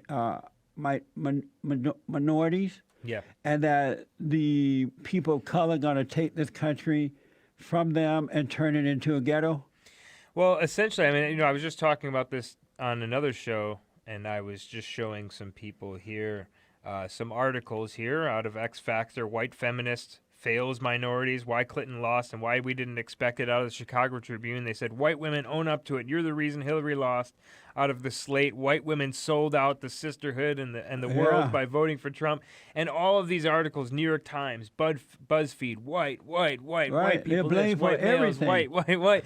And so, when 2050 does come, because, we start 1965, it was like 89% white, this country, and then today it's 60% by 2050, and all the way to 2065, whites will become less than 50% of the population. There's no white person born less than 5 years old that is actually in the white majority anymore. That is over. And so when that does come, certainly I do think about, what's going to happen? I mean, if this is happening now, it's quite worrisome for sure. And also I've noticed that people of color, whether they are blacks or Hispanics or whatever, they don't create anything. They don't keep anything going. They're not adding to it. They're taking what's already there, been created by white folks, and they're destroying it. And so I'm real concerned that it'll be over for our country if white men and women, especially conservative Christian men and women, becoming a minority. It's just going to be over. 77% of birth to black native-born mothers are out of wedlock. 57% of birth to Hispanic native-born mothers are out of wedlock. 49% of birth to Hispanic immigrant mothers are out of wedlock. And we're just going to have a mess on our hands. As a white male, what will you do once that happens if white people don't start having babies and, keeping control of things? Well, and another thing you didn't mention is also the foreign-born Hispanics, and most Hispanics as well don't even graduate college. Yeah. So it's not like they're sending a bunch of productive members of society either for immigration. They just want to keep, So, I mean, what I would do, the first thing I would do is, I don't know. There's much I can do. What I'm trying to do is break chain links here. And I talked about this yesterday on a different show I was invited onto. And you have different chain links in the whole conditioning of this society. You have the first chain link is the family. And even Marx and Engels wrote about this. They wrote about that the family structure is born out of capitalism. And a lot of these different communists wrote about destroying the family structure first to destroy society. And this is what they're trying to do. And that's the first chain link. That's at home. And then, as we noticed Jimmy Carter in 1979 took over created the Department of Education, which meant that the state took over education. So now the state controls the mind of your children, and you cannot control the mind of your children at home because the families are broken in all races. Yeah. Even whites are 30%, fatherless homes right now. 20. That's 29%. Why they get rid of the men, so that they can take over the women and children and brainwash them, dumb them down, demoralize them, and use them. Right, and then they encourage, and especially in the black community, to be fatherless. As you've seen with some of these fair housing laws, for instance, I think there was some place in Dallas, I was just watching a video about this, and in Dallas they said that you can move into this particular Section 8 housing can be in this particular white area only for single mothers. And they gave a benefit to single mothers. So they actually were incentivized to be single mothers to get into this housing, into this safe neighborhood, and into this good school for their children. So they're incentivizing the black community to stay fatherless. That information I gave you about the birth rate, folks, is from the Center for Immigration Studies, CIS.org, and using public data from the National Center for Health Statistics, reported by the Washington Examiner. So let me ask a white American male. You're the blonde guy, blue eyes, all that stuff. What does it feel like to be hated and blamed for everybody else's problems? And, what does that feel like to walk the streets every day knowing that you're hated because you're white? I think a better way to frame it is I don't really feel anything. I just know that other people probably do, so I just try to debunk. I have devoted my entire channel to debunking the BS that's pushed by, mainstream media, by academia. As we just saw with this whole Donald Trump thing, they're trying to say that he was calling undocumented immigrants animals or something, when it was really he was just responding to someone asking about MS-13. So he got the media to defend MS-13 though. Right. But yeah, so I just have devoted my entire channel and platform into debunking these things, talking about the colonial history of other peoples, like whether it be the Bantus, whether it be the Arabs, whether it be the Mongolians, whether it be everyone has a history of some sort of atrocity. So when you're around quote unquote people of color, Are you concerned that they may attack you in a physical way? No, not at all. No, I have tons of people who come over. I mean, they're just, we have family, or not family, but we have friends and stuff like that. No, I mean like when you're just walking up and down the road. No. You're not? No. It's not, it hasn't gotten like that yet. I don't know if it... No, there are white people being attacked by blacks all the time. Yeah, I mean, if you... in a physical way. Okay, well, let me put it this way. When I lived in Chicago, I did get... Yeah, I mean, I did get jumped a couple times. By blacks? Yeah. Really? For sure. You were just walking down the road? No, not just walking down the road, but I'm just saying in school or something like that. Yeah. I went to Morgan Park High School, and it happened at least twice there. So. Yeah, I was at I lived in Gary for a year, and they elected the first black mayor when I went there to go to school. And the very next day, all hell broke loose. The blacks were attacking the whites in the classrooms and the hallways, and it just went insane. I hurried up and packed my things and went back to Alabama. In Gary, Indiana? Yeah. Oh, yeah. Gary's not a, it's not a... Yeah. What happened? Why are so many people leaving Christianity? I mean, with more, it's just natural. I mean, with more education, with, more money, things like that, as people get richer, people tend to have less kids and people tend to kind of stray away from Christianity. But there's also an attack on Christianity in this country, as we've seen. I mean, it's quite obvious in the media. I mean, you can attack you can say anything you want about Jesus Christ or anything else, or Christianity as a whole, or Catholics, or whatever the case may be. But dare you ever speak about Jewish people, or dare you ever speak about Muslims, or dare you ever speak about anything else? I think it's almost encouraged to talk bad about Christianity. So there's sort of this stigma that's left around. They won't even say anything negative about that guy, Allahu Akbar. Right. But and speaking of Jews, you did a video criticizing Christian for blindly supporting Israel. And what's wrong with Israel? Why shouldn't we support Israel? Well, their government has spied on this country. They've initiated the largest spy operation, way larger than the Soviet Union ever has. They have stolen our technology. They have sold our technology to China. They stole our uranium to build their nuclear weapons. They attacked the USS Liberty and killed 34 sailors. And they tried to say it was a mistake, even though survivors I've had on my show told us that it was deliberate. They operated, there was this military operation called the Lavon Affair, where they hired Egyptian citizens who were of Jewish descent to plant bombs around U.S. military bases to try and get the U.S. into war. How do you know that's true? Oh, I mean, it's well documented. There's already declassified military documents proving all of these things. The Lavon Affair, the USS Liberty, everything. And how we spied on them? We have spied on them as well. Yes, we have.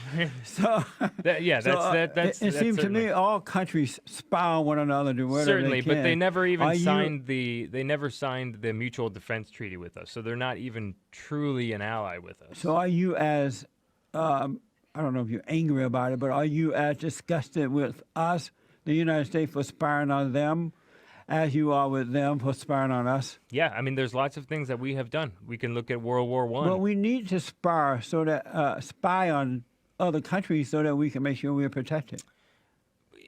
I wouldn't say it's much of the spying as it is just this kind of, and you know that there's ultra-Orthodox people in Israel that absolutely hate Christians. They blaspheme Jesus all the time.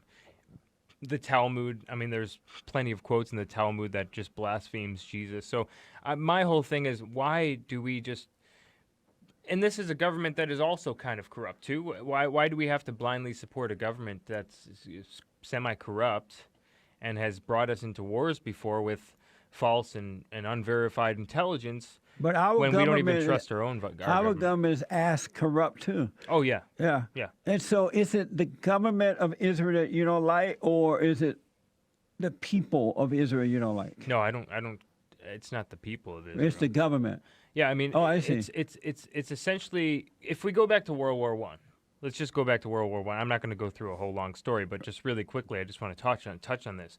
We all know the Lusitania, right? That's how we got into World War I. In 1914 is when, in 1914, I believe, is when the war broke out in the summer. And what happened was Germany was actually winning the war. They had their submarines. They were winning the wars. They were destroying fleets left and right. And the British were about to sign this peace treaty. And then what happened was the Zionists came to Britain and said, listen, you don't have to pull out of this war. We will get the U.S. into the war. And we all know the Lusitania was a false flag. That's already declassified. Everyone knows that. They said, we will get the U.S. into this war if you give us a piece of Palestine. And so that's what happened. So I'm not saying that the U.S. has no fault in anything. Obviously, Right. we talk about our government having false flags all the time. You could look at Vietnam. You could look at all these different false flags of the U.S. government. So I'm not saying that everyone is innocent or anyone is innocent, especially the U.S. government. I'm just saying that we shouldn't just blindly support and throw all of our support at certain governments when they have spied on us. They stole our technology. They've sold it to China. They stole our uranium. Do you see Israel as our friend? No. You do not. So I guess you weren't happy about the U.S. Embassy. I don't care about that. You okay with that? I don't care. So just to get it straight, so people don't say, "Oh, he hates the Jews." No, I don't hate the Jews. You just don't like the government, what it's doing. You don't agree with the government. I don't think that we should as be. you do with our government, right? Well, because of just look at World War I, and then as a result from World War I, World War II happened. So millions of American lives were lost because of this Zionist plan. I am against Zionism. Give out your website or whatever information you have so the folks can keep up with you. Yeah, I mean, I think the best would just be the Red Elephants on YouTube. You can just go find us on YouTube there, and then we have the redelephants.com and the Red Elephants on Facebook. So. Have you been called a white supremacist kind of a guy? Of course. I mean, even Kanye West has been called a white supremacist. Right. So, how do you feel when you're called those names? I just think it's just been so outplayed at this point. It's lost all meaning. Yeah, absolutely. I got a text for you. It says, this guy's pointed out the Jews. Should we stop defending Europe because they're World War II involved in U.S.? Should we cut ties with Germany? No, I'm not saying that at all. What I'm saying is I think that people just need to learn the true history of World War I, World War II, and what really sparked that.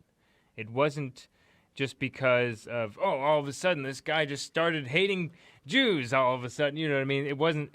We have to learn the true history here behind this. We have to learn the Balfour Declaration. People have to learn what that is. Look up the Balfour Declaration and look up, and you can see what happened and what led the U.S. into World War I, and then what also led the U.S. into World War II, what led the U.S. into the Iraq War. Most people don't even know that most of the intelligence through PNAC, P-N-A-C, you guys can all look that up, most of the intelligence for the Iraq War and the invasion in Iraq came from Bibi Netanyahu. And this has already been deemed, even by Fox News. Fox News came out with an article after the war that said Israel was wrong on the intelligence about WMDs in Iraq. So why did the U.S., if this is happening and it's wrong, why did the U.S. participate? Why did they allow themselves to be led into that? That's a good question. That's something that I still haven't figured out yet. I still haven't figured out what our interests are. What our interests are in the Middle East. Truly. So shouldn't we be trying to figure that out?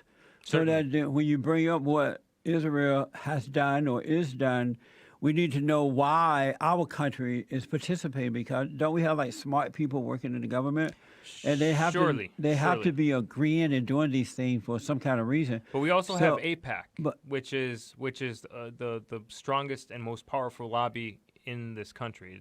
Some people even say it runs Congress in itself. Isn't it best to point out self first, to know why I'm doing something that I know I should not be doing, and then to understand why they're trying to get me to do it? So I would think that we would see why our home is, our country is doing what it's doing if all this stuff is wrong, to be involved, so that we can change the way that we're operating here at home. Yeah, we certainly do need to change the way that we're operating here at home, and I'm not sure that we can. I mean, sometimes you can see even when what happened with Kennedy, what he was talking, what his dad was involved in, and he was close with his dad, and you can know his dad talked about some of the same stuff that I'm talking about, the Zionists and how they got the U.S. into World War I, and all in exchange for this piece of Palestine. But I rarely hear people today talk about self first and home first.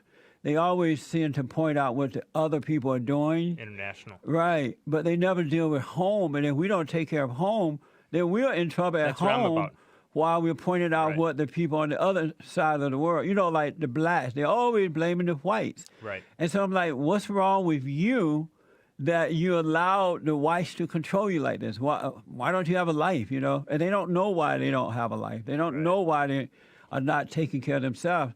And so likewise, with our country, we need to know why our countries are getting involved in wars and things like that. Why are they doing this? We need to certainly take care of home first. And this is the reason why so many people voted for Donald Trump, is because he said that he was not going to be participating in any of these foreign wars where we go and build a school and blow up another school and build another school and blow up another school. So we want to focus on economic protectionism. We want to put tariffs on imported goods. We want to focus on home. We don't want to get involved in wars. He talked about pulling troops out of Syria until the gas attack happened. Such a convenient time. Well, he just went in there and kicked butts for a minute and came back. Yeah, so we want to focus on home for sure. One other quick thing, and then I got to get to some calls here. It's something the Red Elephant Patreon page said you guys want to turn blue states into red states. How are you doing that? That would certainly be a goal. I mean, if a lot of you have probably watched us for a while, have seen us at different rallies and protests and city halls and town halls and things like that. So we certainly encourage people to get out IRL and appear in these town halls and actually participate at your local political level, so that you can change the outer sphere of the political level as well. And so this is something that we certainly encourage. We talk about people registering to vote and things like that, because the midterms are more important than the general election. What do you think about Palestine and that they hate Israel and blaming Israel for everything? Yeah, that's a very complicated topic for sure. It's certainly not this one's right or this one's wrong. It's been going on. Like I said, people need to know the true history. It's way more complicated than people think it is. So let me go to the busy phone. Brandon, a first-time caller out of Philadelphia. Brandon, thanks for calling. You're on with Vincent. Hey, Jesse, can you hear me? Yes, sir. Go ahead. Awesome. I'm a big fan of yours. This is actually my first time calling. Well, thank you. No problem. I've been listening to you for about a year now. And I, hear you talk a lot about, the Democrats and the Republicans. And, to my understanding, I had no clue why, black people are, Democrats. And I know you blame, the whole fall of the black family, due to, the fall of the man and, the government. But what's your whole intake? And it's funny that, a few minutes ago I heard you speaking about the Jews, because that was my question. Are you familiar with like the Rothschilds and the Rockefellers? And I know you're not a big conspiracy theorist, but you don't think that they play a part of, the economy and, the way it's going for the family? And do you believe that the U.S. government are controlled by, England, Queen Elizabeth, Rothschilds, Rockefellers, the elite Jews? What's your intake on that? I'm not as up on it as you guys are, but I do know that, as I was just telling Vincent, that I believe all governments are corrupt, and I believe that they work together for destruction to maintain power and control. And that's why we, the people in our country, have to take back the government and then vote in people like the Great White Hope, who is going to put the country first.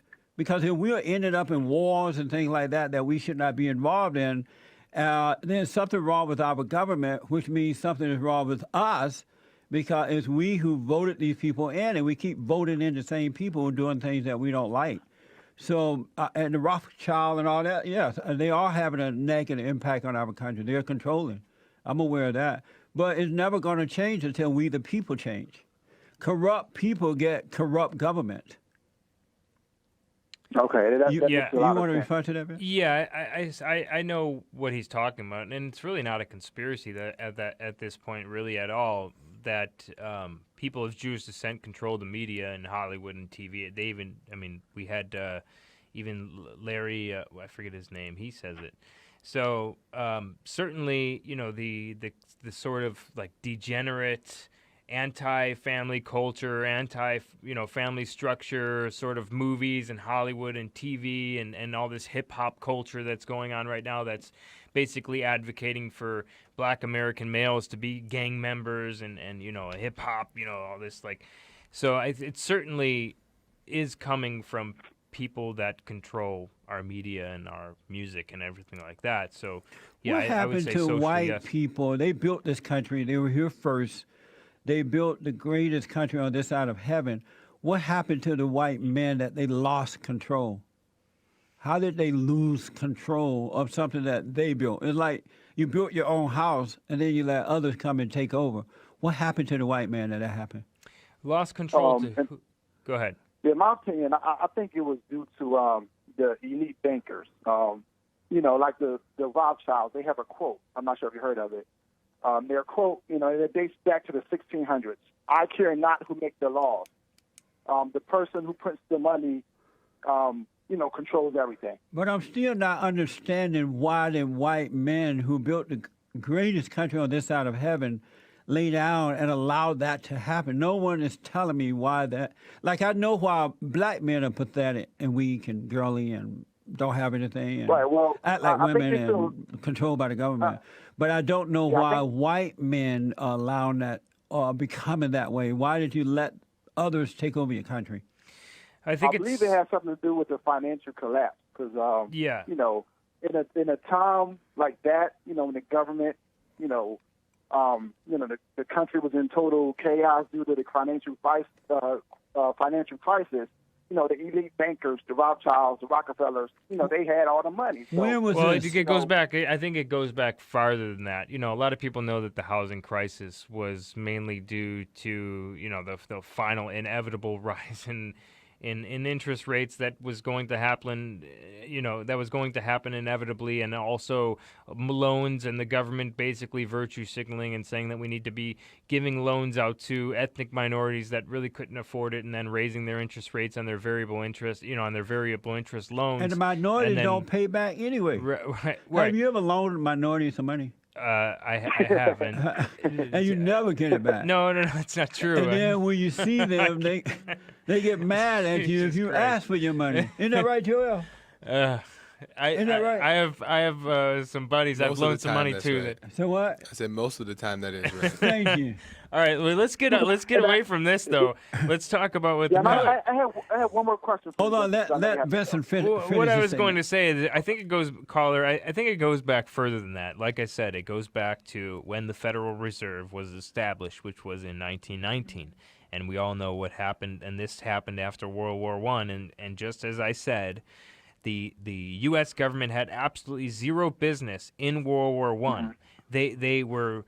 Essentially, what happened was the Zionists came with the Balfour Declaration. The Zionists came and said, hey, Britain, you don't have to pull out of this war. We know you're losing. You don't have to pull it out. We will guarantee you a win. You do not have to sign any peace treaty with Germany.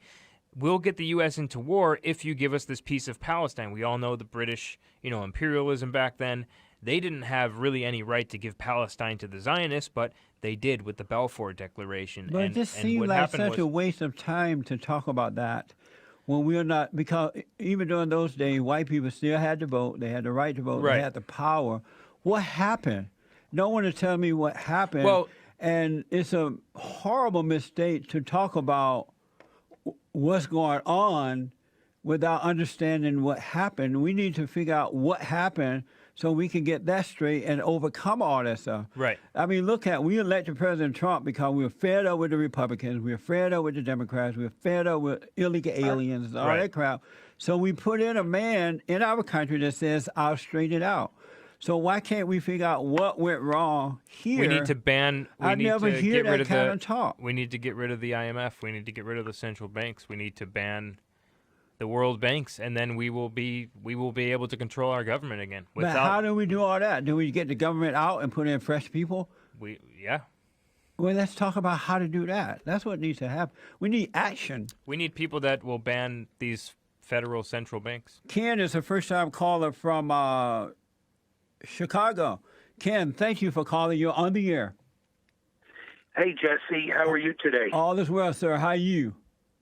Pretty good. I enjoy listening to your show, and I'm I guess you could call me a former liberal. Big time Obama supporter. You were? And I was.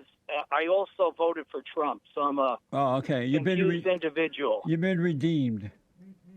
I've been redeemed. I really like what you said about, I heard one of your things on YouTube about Jim Crow and the people under Jim Crow and the morals and all that stuff. Yes. I totally agree with what you were saying. It wasn't the perfect situation, but the people that I know, black people over a certain age, older people, they're the most wonderful people that you'd ever want to meet. Yes. And somewhere along the line, people have gotten off track. They destroyed the family. They took the fathers out of the home. The corrupt black politicians and others took over the people, and it's just been downhill since then. Ken, I am so out of time. Vincent. Yes. You got to come back. No problem. Yeah. Let me just say to the callers who have been waiting for a while, we're going to get to you. I have a guest that is an amazing guest and a friend, and not only of Jesse Lee Peterson, but the country. And a guy who has gone through and is going through a lot, but dealing with it like a man. Happy Man History Month. August is Man History Month. I have with me Alex Jones. Alex is here. Isn't that amazing? Founder and host of InfoWars.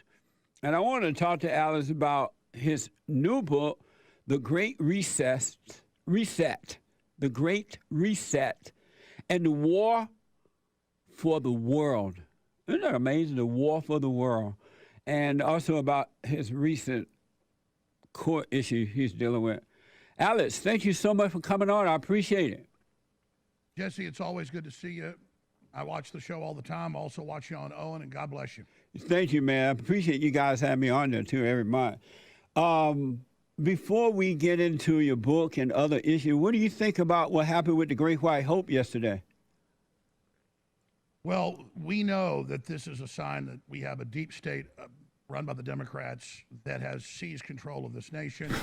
They're really attempting to demonize Trump before he announces that he's going to be running in 2024. He's already said he's going to announce that he's going to run. He just hasn't announced when he's going to run. So they did this ahead of him announcing. It's completely transparent, and it's the bureaucrats that are trying to claim a president can't have his own presidential documents and somehow can't have this information. Under the law, if it's the president's papers, he can have those papers. That's why we saw it with the Clintons and with LBJ and with Obama and with the Bushes. They build presidential libraries that have that material. I mean, this is the executive branch headed up by the president. And so they're openly trying to disqualify him from being able to run. And this is what you see when your country becomes a third world nation. Anybody that's read a history book knows that this has happened in countless other nations before. And we're really resembling Venezuela right now. It's very dangerous. Speaking of the country becoming a third world nation, do you believe that America would turn around? Will this get better or will it get worse? Not just America, but all over the world. There are populist movements that are exploding. People are turning against Hollywood, the corporate media, the liberals. There is a revolution against neoliberal fascism worldwide. That's why they're bringing in the Great Reset through the UN and through Klaus Schwab. That's why they're trying to censor and surveil and suppress and bring in global digital IDs on the back of the vaccine passport that'll be the carbon passport social credit score system for total surveillance and total control. So this is the big mega corporations that fund neoliberalism trying to take the world over right now, trying to take over individual nations and individuals and break up our families to make us more easily controlled. So just as the Romans did this in ancient times, breaking up the families when they enslaved groups, we're being broken up and we're being enslaved by this neoliberal fascist system. And we should all back President Trump. We should all pray for President Trump. But as Trump has said a million times, they're not coming after me, they're coming after you, but they got to get through me first. And that's exactly why they're persecuting myself, they're persecuting Steve Bannon, they're persecuting President Trump. Anybody that stands up for America first, anybody that stands up for sovereignty, anybody that stands up for good, fair trade deals, anybody that stands up against the brainwashing of our children has been marked for destruction. So it's not fun, but at the same time, when you're over the target, you're going to be getting the flak. And so I asked for this. And so I actually am very satisfied to be in the middle of the fight, but I'm horrified by how far this country's fallen. So yes, America and the world's trying to come back. There's a war for the world between the Great Awakening and the Great Reset. And we need God more than ever. We need family more than ever. We need to come together. We need manhood, womanhood that you preach so powerfully. And if we just rediscover who we really are, and transcend all the identity politics and all the division and brainwashing, we can unify around freedom and God and the family. That's how it really goes, is God, family, country. And if we get back to that and rediscover who we are, we're going to win, and America's going to come back stronger than ever. But if we don't, if these evil ideologies continue to rot our minds and our souls, we're going to descend into an absolute nightmare. Yeah. I have so many things I want to ask you about, but first, when you first heard the breaking news about these people breaking into the president's home, Donald Trump's home, what was your first thought? Do you remember the first thought you had about it? The first thought was, this is really next level, and they're going to try to indict Trump, and they're going to try to outlaw any populist Christian conservative opposition. That's what the January 6th committee is about. That's what the FBI says. The main enemy's white supremacist, even though white supremacism is disgusting but extremely rare. They're trying to brand all Trump supporters as white supremacists so they can then basically outlaw that. And Biden signed executive orders saying that he'll use the military against the American people. And then they list extremism as anyone that questions elections, anyone that questions forced inoculations or lockdowns. So we can really see where this is going, and they're now announcing new lockdowns they've got planned for right after the midterm elections. Amazing. I want to know a couple of things about you. I pretty much already know. What's important to Alex Jones? What's important to you? That we take the things that our ancestors fought for. Everybody's ancestors that's alive today had people that fought for the basic freedoms and dignity that we have now, and that it's being stolen from us. So I want to try to restore the basic freedoms that we're endowed by our Creator with, and really see my children and grandchildren and their children be able to move into the future together and live in a much better world that Dr. Martin Luther King talked about, where we don't look at the color of people's skin or any of that, but the character of what they stand for and who they are.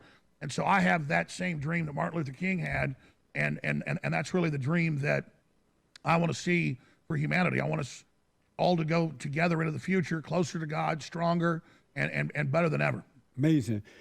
Ever since I've known you, you've been under attack, just as the Great White Hope, and just major ways. You've been under attack, but they have not been able to stop you. You're like the ever ready battery. You just keep going and keep going. What is for other men, because this is Men History Month, what is it about you that keep you going, where you haven't given up, you don't break down, you don't seem to be intimidated by the attacks? What is it about you that keep you going? Well, I realize that I'm not perfect and I've made mistakes, but they take those mistakes out of context, they blow them up 1,000 times bigger, and really try to steal your identity.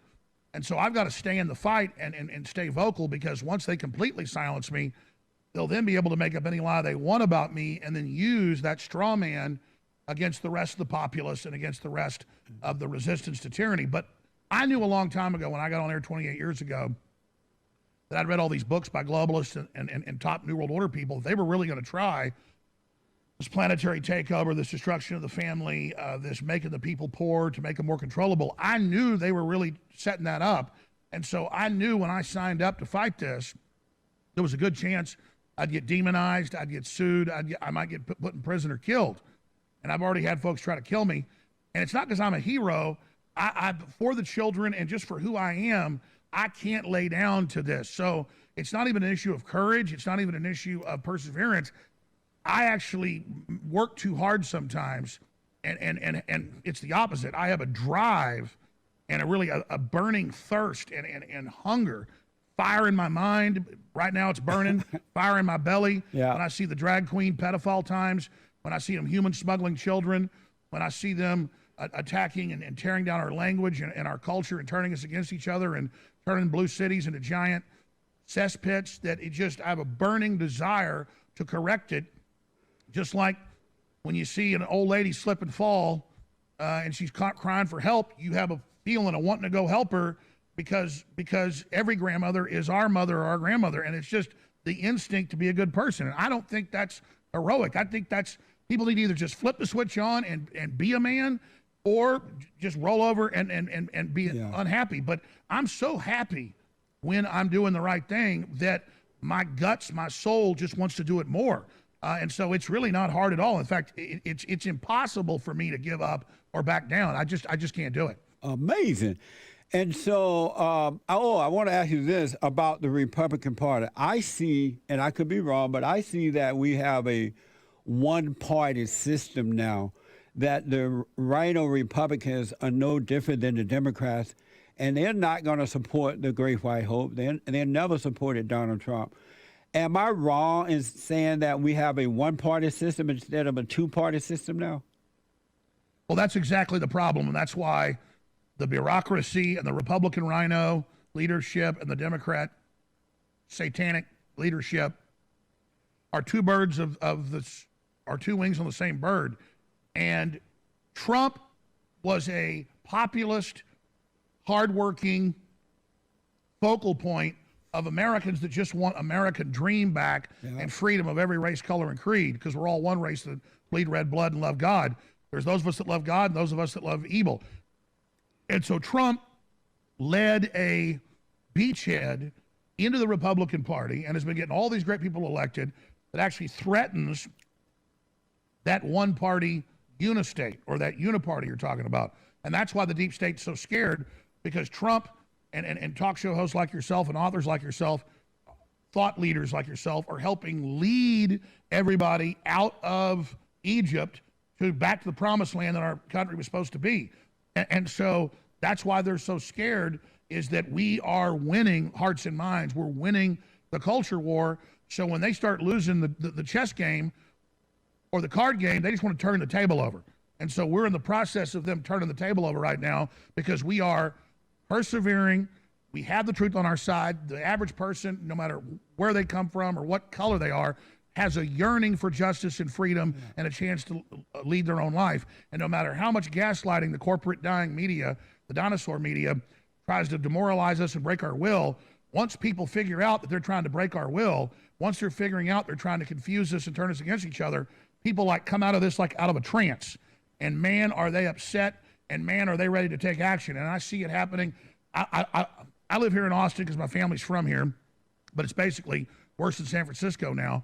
But all these mainline liberals, all these people that have been brainwashed across the board, are calling me and walking up to me, and people I've known for years are saying, you're right, I was wrong, the Democratic Party's pure evil. And so there's a real awakening, and that's why we see the panicked SWAT teaming with over 100 officers and armored vehicles at Mar-a-Lago, with men with machine guns pointing them at Trump's staff as if they were going to try to stop him, ransacking his private home. So this is very dangerous. Amazing. I don't know how much you can talk about this suit thing that you're going through right now, or if you even want to talk about it. I'm more than happy to talk about it. Tell the folks how that came about, why, and what's going to happen with that. Okay, here's what happened. 10 years ago, a crazy 13-year-old who the police had already visited for years, threatening to shoot up schools, his mother bought him a AR-15 legally. She bought it, he had it illegally. He went and shot her in the head and went to school and killed a bunch of people, including little kids. I early on thought it happened. A few years later, I only covered it in their exhibits against me in the defamation suits, like 24 minutes over the 6 years before they sued me 4 years ago. But they misrepresented it and said that I attacked the families, that I stalked people. I did none of this. None of that's true. So Hillary in 2016, the last 2 months of the election, ran $30+ million of ads against Trump using edited tapes of me questioning what happened in Sandy Hook, Connecticut.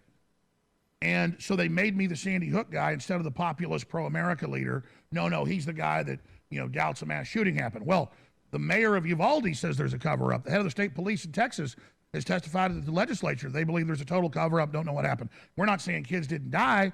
The police stood down for 77 minutes. A bunch of weirdness happened. So we had questions then. We have questions now. We had this white supremacist. It's rare, but it happens. Go into a mainly black grocery store and kill a bunch of people. And I said, this looks suspicious. Let's see if any feds were connected to him. Turns out for 2 years, he had a federal agent handling him and basically manipulating him. That came out even in the Wall Street Journal. So they don't want us questioning big events like Jussie Smollett. They don't want us questioning, big events that can be used, whether they happened or not, as a pretext for control. So they sued me twice in Austin and once in Connecticut, the big law firm that openly bankrupted Remington, that's suing all the gun manufacturers. They got us in, and the judge ordered total discovery in Texas and in Connecticut, 2 judges, big liberal judges. And so we gave them everything, our emails, text messages, everything. And they said, that's not enough. We know there's more. And so the judges defaulted me. The judges said in both states, you are now guilty. We say you're guilty. Well, defaults if somebody doesn't even show up for depositions or trial. I showed up for more than 13, 14 depositions, 4 years of litigation. And when they didn't have a case, they said, you're guilty. So the first of 3 trials just ended last Friday. You are guilty. So the judge told the jury 20-something times in front of me, he is guilty. You're going to decide how guilty he is. And they got up there and the parents cried, even though I'd never said their names until I was in court. Never even said their names, even know who they were, until recently when the suit started. And so I'm sitting there with them misrepresenting what I said, misrepresenting what I did. The judge says I'm guilty. And so it's capped at 5.6 million. So it's not 49 million like they're saying under Texas statute. But that doesn't matter because I don't have $1 million extra myself. My company's got a couple million in it, but with much crew and bills as I have, we're in bankruptcy right now. But here's the key part. When they went to the punitive phase last Friday, the judge said, Alex Jones isn't allowed to testify. You're not allowed to put on your net worth. I'm in bankruptcy with sworn federal statements down to the penny of what I've got. Okay, what the company's got, all of it. And I had lawyers do a sworn statement of my 4 bank accounts and everything I've got and the 3 pieces of property, my house and a couple pieces of property.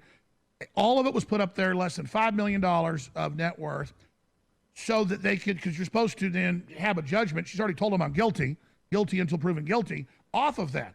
Instead, they put an economist up who knows nothing about me, who says he made $70 million he kept last year, and he's got $260 million in the bank. Yeah. And then their lawyers got up and said, Mr. Jones didn't put on evidence to the jury.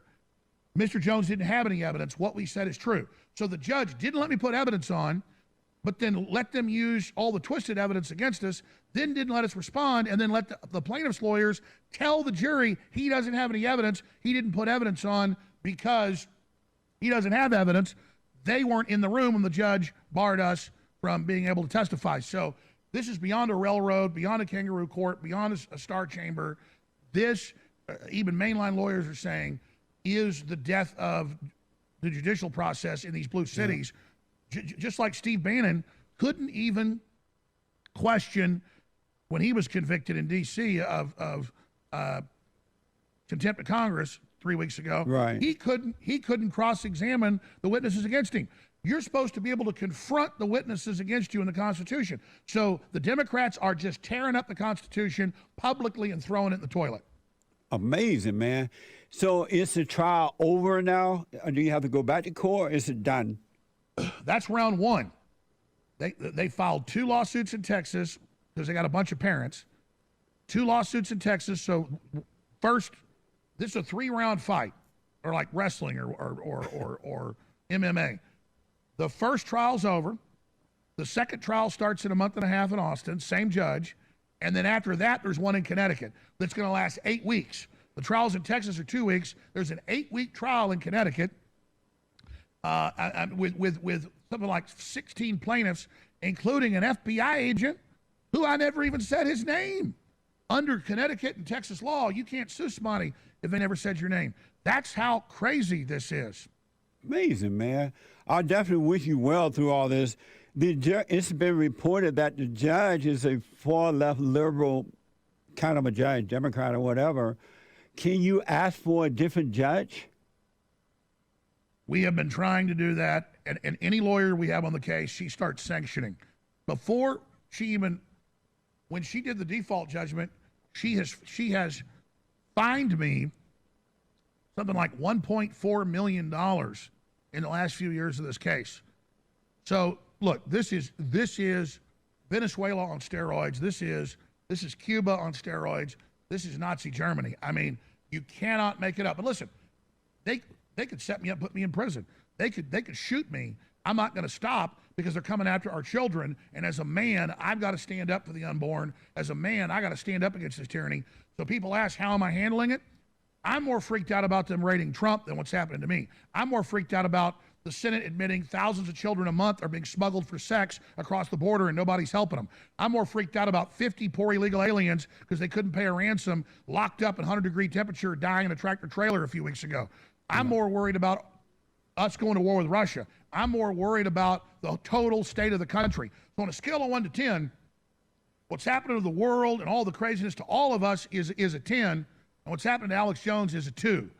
But it's important because if they can take us off air, then we don't have the ability to expose all the real issues. Yeah. And so that's why this is so scary. But people can find what we're really doing at Infowars.com, Infowars.com/show, and band.video. Since we were kicked off YouTube and everywhere else 4 years ago, we have our own video servers, our own forbidden films, everything at band.video. And Jesse, we also have the Great Reset, as you said, the War for the World. This is the Death Star plans. This is the blueprint of the globalist takeover. It is filled with their quotes and documents. Everything I say in this book, we back up. And Steve Bannon read it, and he said this is the most important book since the books written during the Revolutionary War. And he said that, not me. But the only reason it is it's almost all just their statements. Yeah.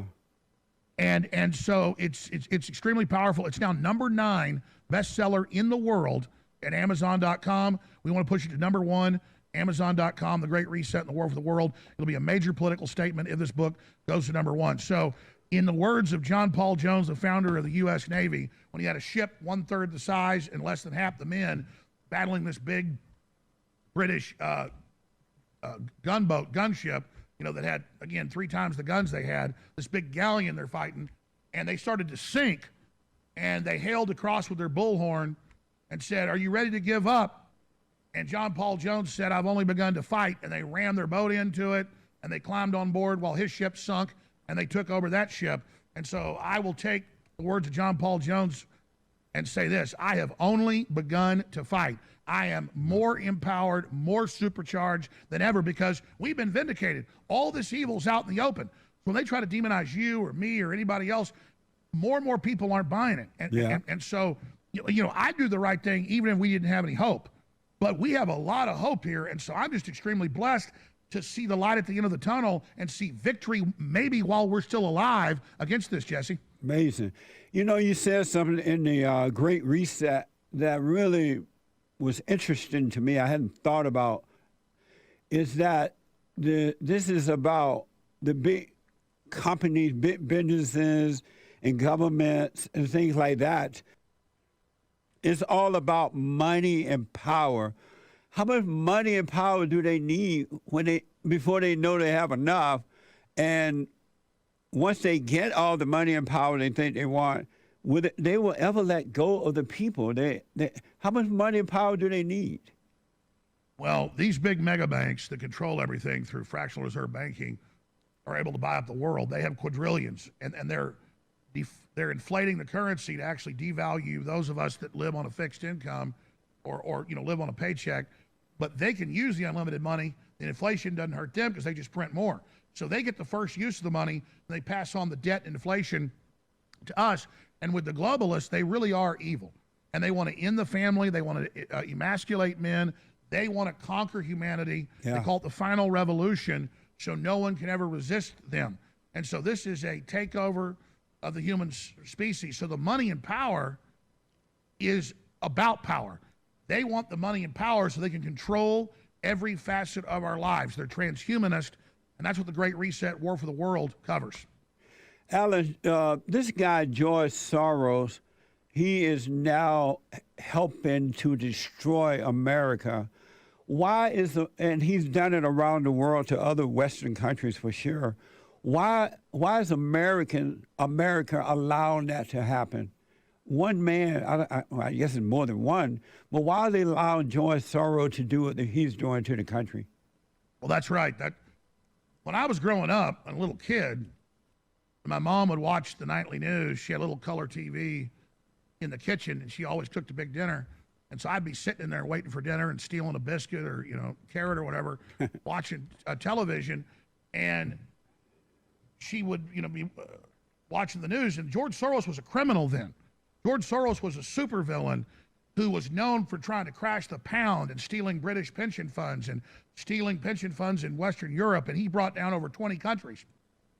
But then he came back with those hundreds of billions of stolen money, and he basically bought up the media, and he spent $40 billion the last 10 years buying up attorney generals and district attorneys and county attorneys. He has almost every major city under his control. He got this judge in that's persecuting me. He got the district attorney in. And so this is happening everywhere, and he literally is a James Bond villain, and he has done this to so many countries, and everybody's intimidated by him. If you speak out against him, he finances lawsuits against you. So the fact that Tucker Carlson's come out against him, the fact that Governor DeSantis has come out against him, that's hitting on the real central kind of zeitgeist or central pillar. So there's a lot of these evil globalists, but man, imagine his specialty is crashing currencies and stealing old people's pension funds. Right. That's amazing to me. I mean, you couldn't come up with a more evil profile. And then, of course, he famously bragged on 60 Minutes and on NPR that the best time of his life was in Eastern Europe as a teenager, helping his uncle or his godfather go around and round up his fellow Jews. I mean, it's just unbelievable. Amazing. Alice, let me take a quick break. When I come back, I want you to tell the folks how to get the book and any other thing that you want to put out there. And also, I want to ask you about Texas becoming blue. Do you believe that's going to happen? I'll be back, folks, right after this short break. Back in a moment. 888-77-JESSE. Talking to Alex Jones, founder and host of Infowars.com, and his brand new book, The Great Reset. The Great Reset. And the War for the World. The War for the World. And amazing guy. Amazing. Alex, do you believe that Texas will become blue eventually? Yes, Jesse, I do. People don't want them in power, but once they get control, it's over. And they are bringing in millions and millions and millions of illegal aliens. Yeah. I believe the state is only a few years away from being blue. And, I mean, Ted Cruz barely beat Beto O'Rourke And of course, I couldn't find anybody, that really voted for Beto. So that's really what they're doing is we've had a one-party state with the Republicans working with the Democrats, but now the Democrats are just getting rid of the Republicans altogether and creating a mono state. It is extremely dangerous. So Republicans are moving from liberal states to quote-unquote conservative states, and that's why a lot of Republicans conservatives moved to Texas. Now they move to Florida. But if nothing is going to change, if they're going to turn those states into liberal blue states, what's the purpose of moving away from one state to another one if the same thing is going to happen? Well, that's right. Wherever conservatives and Christians go, there's incredible prosperity. The problem is, like locusts, the leftists then follow you to where you're at, and then they're corrupt. They get in, they get the county clerks in, and then they start stealing elections. I mean, here's an example. Take Rwanda. There was a Christian tribe that was less than 10% of the population, but because they were Christian for 200 years, they had over 90% of the wealth and incredible success because they had Christianity. Just like Europe, thousands of years ago was just as barbarous as Africa and acted just the same because they didn't have Jesus. As soon as Europe got Jesus, Europe began to develop what it is today. Same thing everywhere in Africa where there are Christians, they're extremely wealthy and successful. The problem is the UN in Rwanda under Clinton sent in the animists, which were basically the pagan blacks, to kill the Christian blacks and take their property. And so it's the same paradigm. You have the godless, whether they be white, black, Hispanic, it doesn't matter, who follow this satanic template, who are waging war against Christians. So whether people want to believe it's God and devil's real, that's how it's shaken out right now. And that's the issue with blue cities is they are satanic bases. And I don't have the money to move our studios, but I got to get out of this jurisdiction. So I've told the crew that we have to move into smaller studios or whatever soon. I got to get out of here. Even though my family's been here since the 1820s, I got to get out of here. So I understand people fleeing liberal areas, but I respect what you've done, staying in them, trying to change them. But when the jurisdiction's after you, sometimes you got to get out of town. So I'm going to move somewhere to a red county so that they don't have these rigged juries. But it's a paradox. I agree. We should try to stay if we can and fix it. But sometimes strategically, you just got to pull up stakes. So and I totally understand that because it's so bad out here in L.A. now that we may have to move as well, that I didn't want to, but like we're going to have to. What's the solution then for Florida and the red state? What would you say to the people to prevent this from happening, turning blue? Is there anything they can do? The real brainwashing is happening in the elementary schools, both public and private. It's happening in universities. It's happening everywhere. We need everybody to not put up with liberal ideology. If it's going on in a school, pull your kid out. Homeschool them. If it's happening at the PTA, get involved. If good people will all just start going and speaking at city council, and if good people will just go speak at the PTA, and if they'll just go to church, if they'll spend more time with their children, if they will be parents and not let the state be the parents, then that's really where we're going to be able to rebuild. And we need conservatives and populists and Christians and nationalists to stop being pushed around. When the left tries to push us around, we got to get in their face and just tell them, listen, you are a slave. You are part of a system that's hurting you as well, and I'm not going to bow to you. We have to stop following the political correctness. We have to stop letting them be the moral authority. They're the opposite of the moral authority. I totally agree. My biblical question this week is, do you fear evil? Do you fear evil? I fear not standing up against evil, and I fear God. And when I talk about being a God-fearing person, a lot of people that don't fear God don't know what that means. I fear being cut off from God. I fear not having the Holy Spirit when my conscience says I'm doing the right thing. That's the most powerful thing in my life. It's beyond a drug. It's what drives me. And so I don't want to say I fear evil because the Bible tells us, fear not he who can kill your body, but he who can kill your soul. Yeah. But I fear my weakness, not being able to stop evil, but I realize I am weak only through Christ am I strong. So I have to remember as a man, I keep wanting to beat it myself and getting upset and angry with myself. And every time I just got to go, God, I give it to you. Please help me be strong. Then that peace comes and I'm a lot stronger. But I got to remind myself every moment not to let them get me mad, not to let them get me discouraged, and just realize God's in control. And when I'm telling viewers that, I'm not lecturing you, I'm lecturing myself. When I'm pointing at you, I got 3 fingers pointed back at me. Yeah. I constantly have to catch myself when I want to wring one of these people's necks, or I get mad that I'm not strong enough. I got to say, hey, you bet you're not strong enough. God's what's strong, and you got to call on God. Yeah, that's for sure. The Great Reset, amazing book, by the way. The Great Reset and the War for the World. How can people get in? Whatever else you want to put out, other information that we all can help you there. So how can they do that? Well, thank you, Jesse. I just want folks to know that InfoWars is still on the air. But the only place to find it's on talk radio stations and Infowars.com and band.video. And we don't get a lot of money on the sale from Amazon, but I don't care. I want to send it to number 1 on Amazon. It's number 9 right now, The Great Reset and the War for the World, and it helps keep us on air.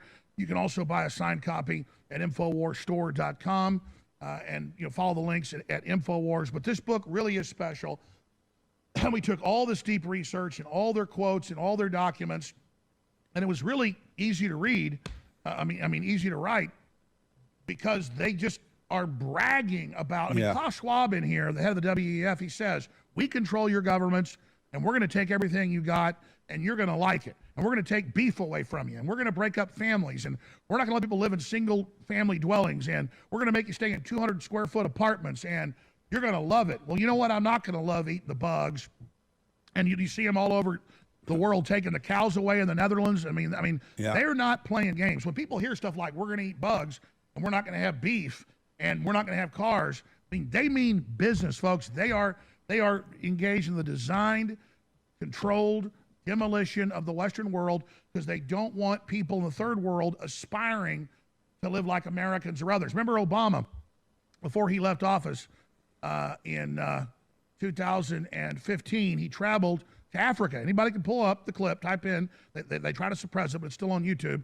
Obama tells Africans they can't have cars or air conditioning.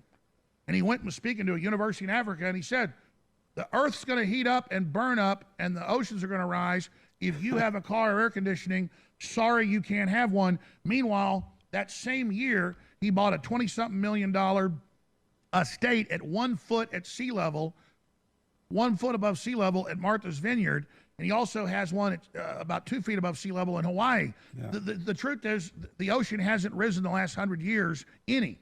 The truth is, the ice caps are bigger than they ever were. The truth is, all these globalists fly into Davos on their big private jets, and they all live on big estates and have carbon footprints hundreds of times what an average family is, but they shake their fingers at us and tell us we're bad, so we'll roll over and be slaves and be poor while they live like kings. That's what the Great Reset is their criminal action against us. In this book, The Great Reset and the War for the World is the blueprint to their operation and how to peacefully stop it.